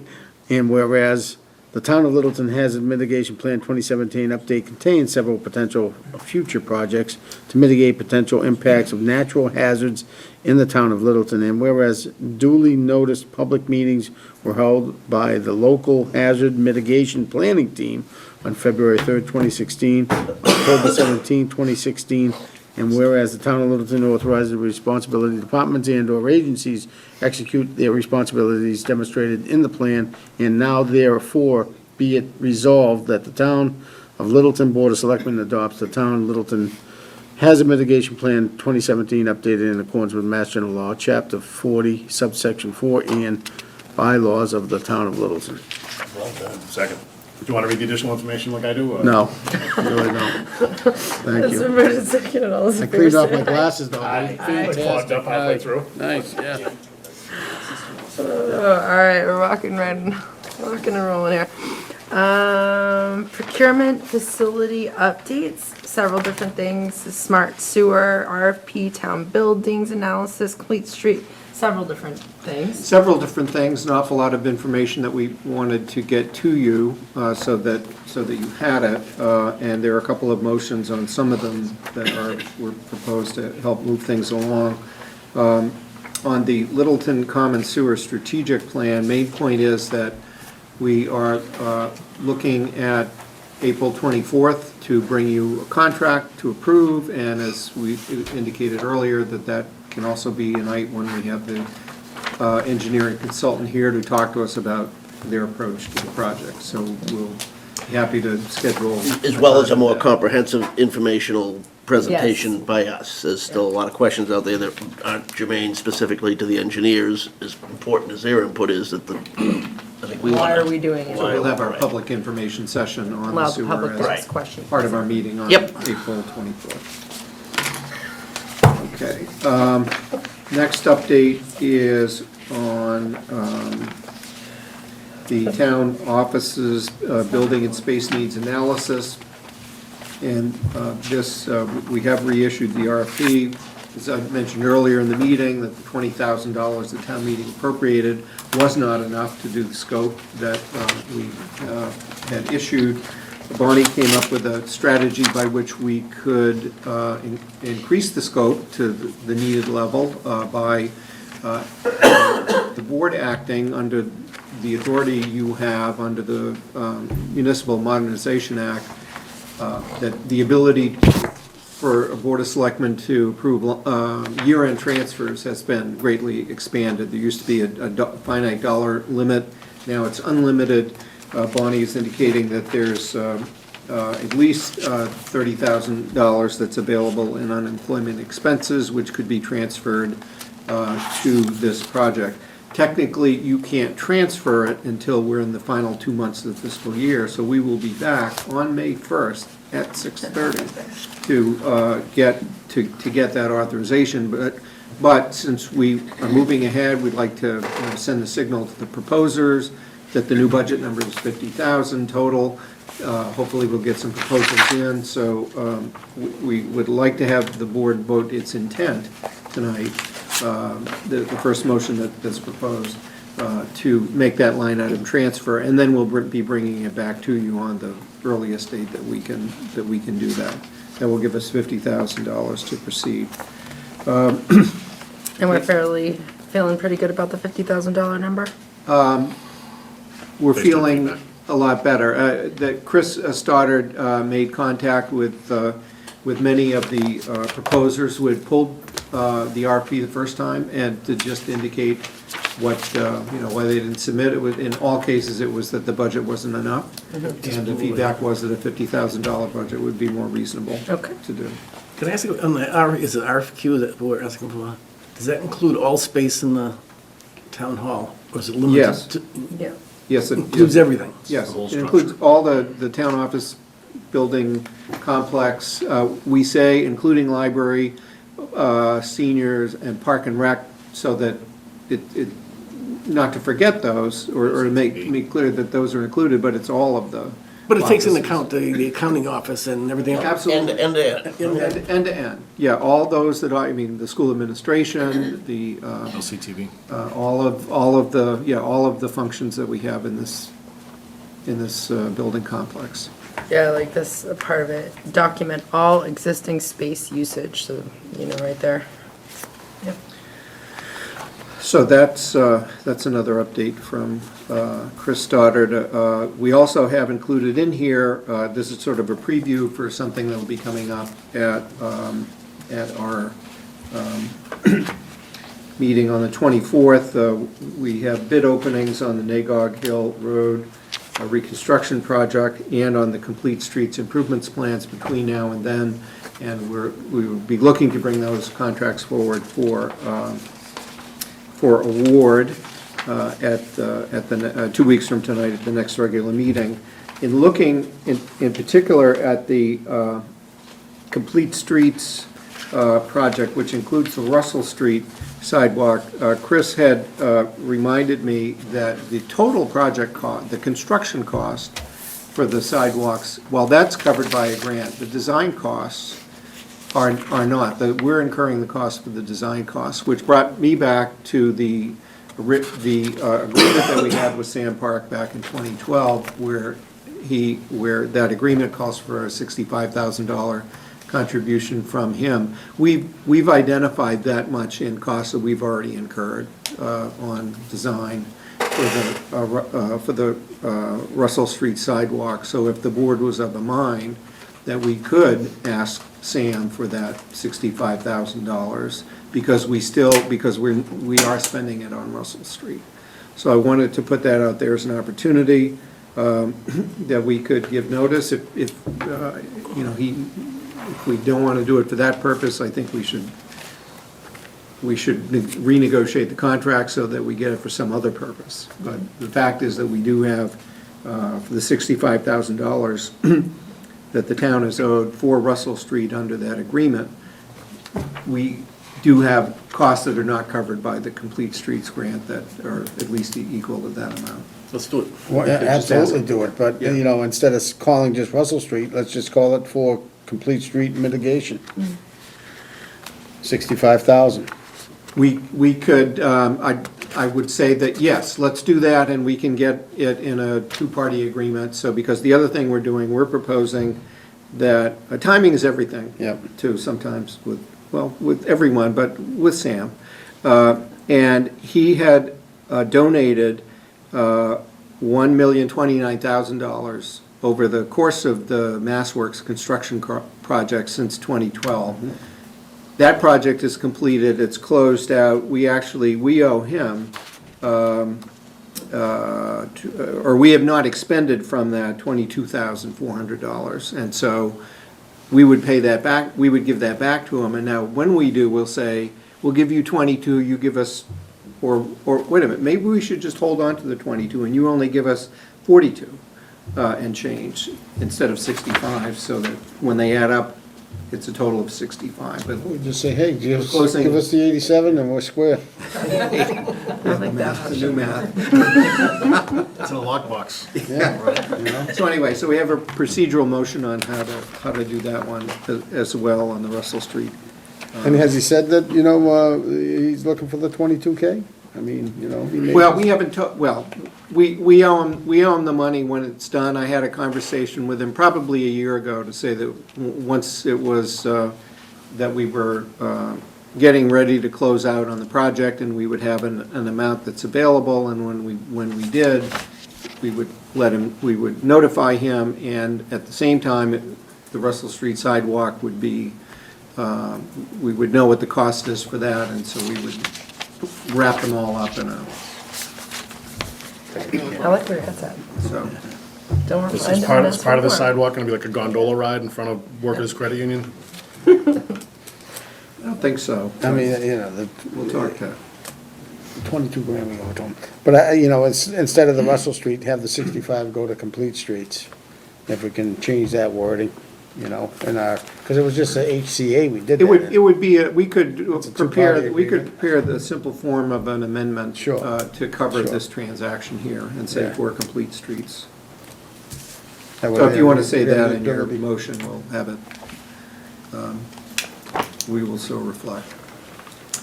And then updates on other, Hold on, just talking Yeah, about those sorry. sidewalks again in front of, I'm thinking, as I'm kind of tongue in cheek here with the whole gondola thing, obviously, but, is there any opportunity for us to do anything with Workers' Credit Union there, with that being frontage to them? Would they be able to provide? Planning board, they gotta have the planning board Yeah. negotiate that. Listen, any project we do in town, they should be talking about sidewalks, Sidewalks and any- period. Yeah. Every town around us does it. yeah. So many square foot of frontage, they put it in a sidewalk account. You know, the planning board needs to take lead on that. That's their game. That's their, That was coming up at That's in their the preview. subdivision hearings last. So if we're looking last week. to do sidewalks right in front of that Workers' Credit Union That's the planning board That issue. should absolutely be. Yeah, We've already absolutely. got a grant, but we've already got a grant to put a sidewalk. Sure. We've already got a state grant to put a sidewalk. But that's not So to they say, can, they that's, can, whatever that would cost for them to put a sidewalk in front of there, we can put that in the sidewalk fund. absolutely, And absolutely. build a sidewalk somewhere else. You know, we got these developments in town, you know, if they don't wanna comply with our road We, regulations, the don't take the planning board roads can either. do that. We, the Right. board of Can we, selectmen cannot the do Board that. of Selectmen reach out to the planning board? Absolutely, Sure. absolutely. We're gonna be meeting with them on the 20th. Sure, let's bring it up then. Talk about regulations in regards to sidewalks. Sounds No. good. All right, Need a motion? Okay. yeah. I Well, think you we wanna still talk- got, And then, Alumni Field. yeah. and then, yeah, we have Anthony, fresh from a PMBC meeting upstairs, where there were, Some actions taken? there are actions that were taken. You wanna? Yes, so they just voted and awarded the contract for the field to Green Acres, and they awarded the amenities building to Classic Construction Development Corp. So there were two low bids. They were the two low bids, right. Did they get into clerk of the works? They got into clerk of the works, a rough estimate is still at 85. We haven't seen a contract yet from the vendor that they like, which is Vertex, who's doing the fire station. They're doing a great job there, they're very pleased. So that has not come in yet. But on the amenities building, the vote was on the bid amount without the alt ads right now, as they wanted to continue to discuss those. Okay. What about on the field? Field, those were deduct also, that was the That's whole, right. yeah. Thank you. And so the desire is to have the PMBC award a contract as well to, for a clerk of the works. The funds are there. We have to get the proposal from the clerk of the works so that the portion that they do for the building is not above $10,000. Otherwise, it's subject to bid, and so we want to keep that portion under 10,000, and the remainder would be for the fields. And we had, in round numbers, that perhaps we could get 9,500 for their services for the building, 75,000 for the fields, but we need to see that in writing for the PMBC to be able to officially accept it. So any idea when the next PMBC meeting is? Because we'd be looking to we need to have the clerk on board. I think the May 19th. 1st. Next Wednesday. Yeah, next Wednesday. Next They want Wednesday. to bring in the contractors too for a little meeting.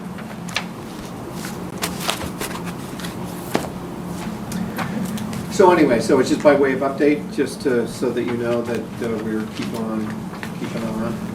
And the last update was on the comprehensive recreation fields needs assessment. And I know that Alicia Day was coming back from vacation, and there were 2 proposals that were received, and that those would be reviewed. And that's a Park and Rec Commission award, but will, through Anthony and others, be very involved in that. They're meeting tonight, weren't they? Are they meeting tonight? No? Park and Rec, I'm not sure. No, it's another Tuesday, I don't know. All right, ready? Ready.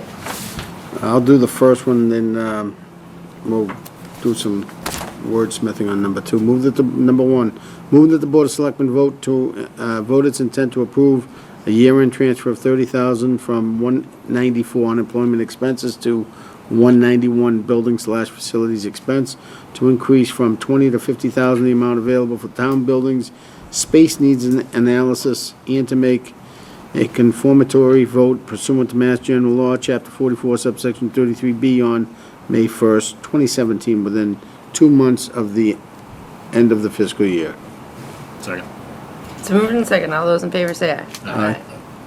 So on the second one, we're gonna give up on the 22K, and we're gonna amend the HCA language for the 65 to include the what do they call it, Complete Streets? Yeah, complete streets. Move that the Board of Selectmen vote pursuant to the memorandum of agreement with Littleton Commercial Investments LLC dated May 14, 2012, as amended, to notify CM Park that design plans for Russell Street sidewalk have been completed, and amend the HCA language for the $65,000 to include complete streets. Request the $65,000 payment for complete streets as provided by paragraph C, with said sum to be reduced to $42,569.63 by applying the $22,430.37 unexpended balance from the $1,029,328 donated by the developer to augment the town's $1.8 million Mass Works grant for Route 119 traffic improvements. Second. So moving second, all those in favor say aye. Aye. Thank you. Nice job. Okay, very good. So that brings us to agenda 8. So 8A. Okay. Administration of Performance Appraisal System. So we've got basically 3 for us to deal with: Town Administrator, Police Chief, and Fire Chief. And remind us of timelines, Keith. These have to be done by when? May 6th. May 6th. Yeah, by the election. By the election, okay. In the notes there's one mistake. It says that, Yeah, I transposed police and fire. okay, So, yeah, the record will reflect. I had Okay, yeah. the 2 of you who did police. It says fire, Oh, yeah. although it was a poll, but it wasn't. It's appalling. Okay, all right, very good. So tonight we're just assigning who's doing which reviews, and then we go offline. Or do we need to discuss anything about that? I mean, basically, we've followed the best practices in the 2 years I've been here, which is that we kind of, do it. Yeah, in the a- board had made the policy decision a year ago to divide them up among, that your designees, so that the review would be done, it would be done privately between the board's designee and your direct report. Okay. All right, very good. Number 1, who's getting Keith? well, limited time we have, normally the chair would do it, but our great chair will be no longer with us in 2-3 weeks. Well, this has to get done before then, right? Or no? Yes. It Yeah, has to get done before then? It yeah. has to get done before then, yeah. Before That- May 6th. We're late. I've been done by, it's usually been the chair on their way, sometimes on their way out the door. I think So it we was like did. Ted on the way, Greg, Ted, Weren't we in June last year? it's like the kiss of death. We were late, I think. We're late this year. And now we're late This again. is late. Okay, so I will take Should've been done. Keith as the chair, and it's a Okay. good tradition, I think. I'll take police because I had fire last time. Okay. I'll stay with police if that's, I'll go with fire. Okay. I'll take whatever's available. Okay. All right, so we got Joe and Chuck on police, and Paul and Jim on fire. Move that the Board of Selectmen vote that the 2017 annual performance review of the Board of Selectmen's direct reports be conducted as follows: Town Administrator, Chairman Hebert, Police Chief, Member Knox, and Member Vice Chair DeCoste, and Fire Chief Member Glavy, and Clerk Carr. second. So moving second, all those in favor say aye. Aye. That's all we had to talk about on that one, right? Just make it sign it. Okay. All right. Minutes. Mr. Glavy. I'd say Clancy's upped his game. He's back in the A- category again. I got nothing to knock you down a peg either. Move that the Board of Selectmen vote to approve the meeting minutes of March 27, 2017. Second. So moving second, all those in favor say aye. Aye. Aye. Make a You motion. got me right into the lead paragraph. That was E. So that's what you gotta do. Just Yeah. gonna splash gravy all over that. Right, It's right. called product placement. Motion with John? Second. So moving second, all those in favor say aye. Aye. Night, everybody. We're watching a movie and they all Night, guys. want a Thank you so Pepsi. much.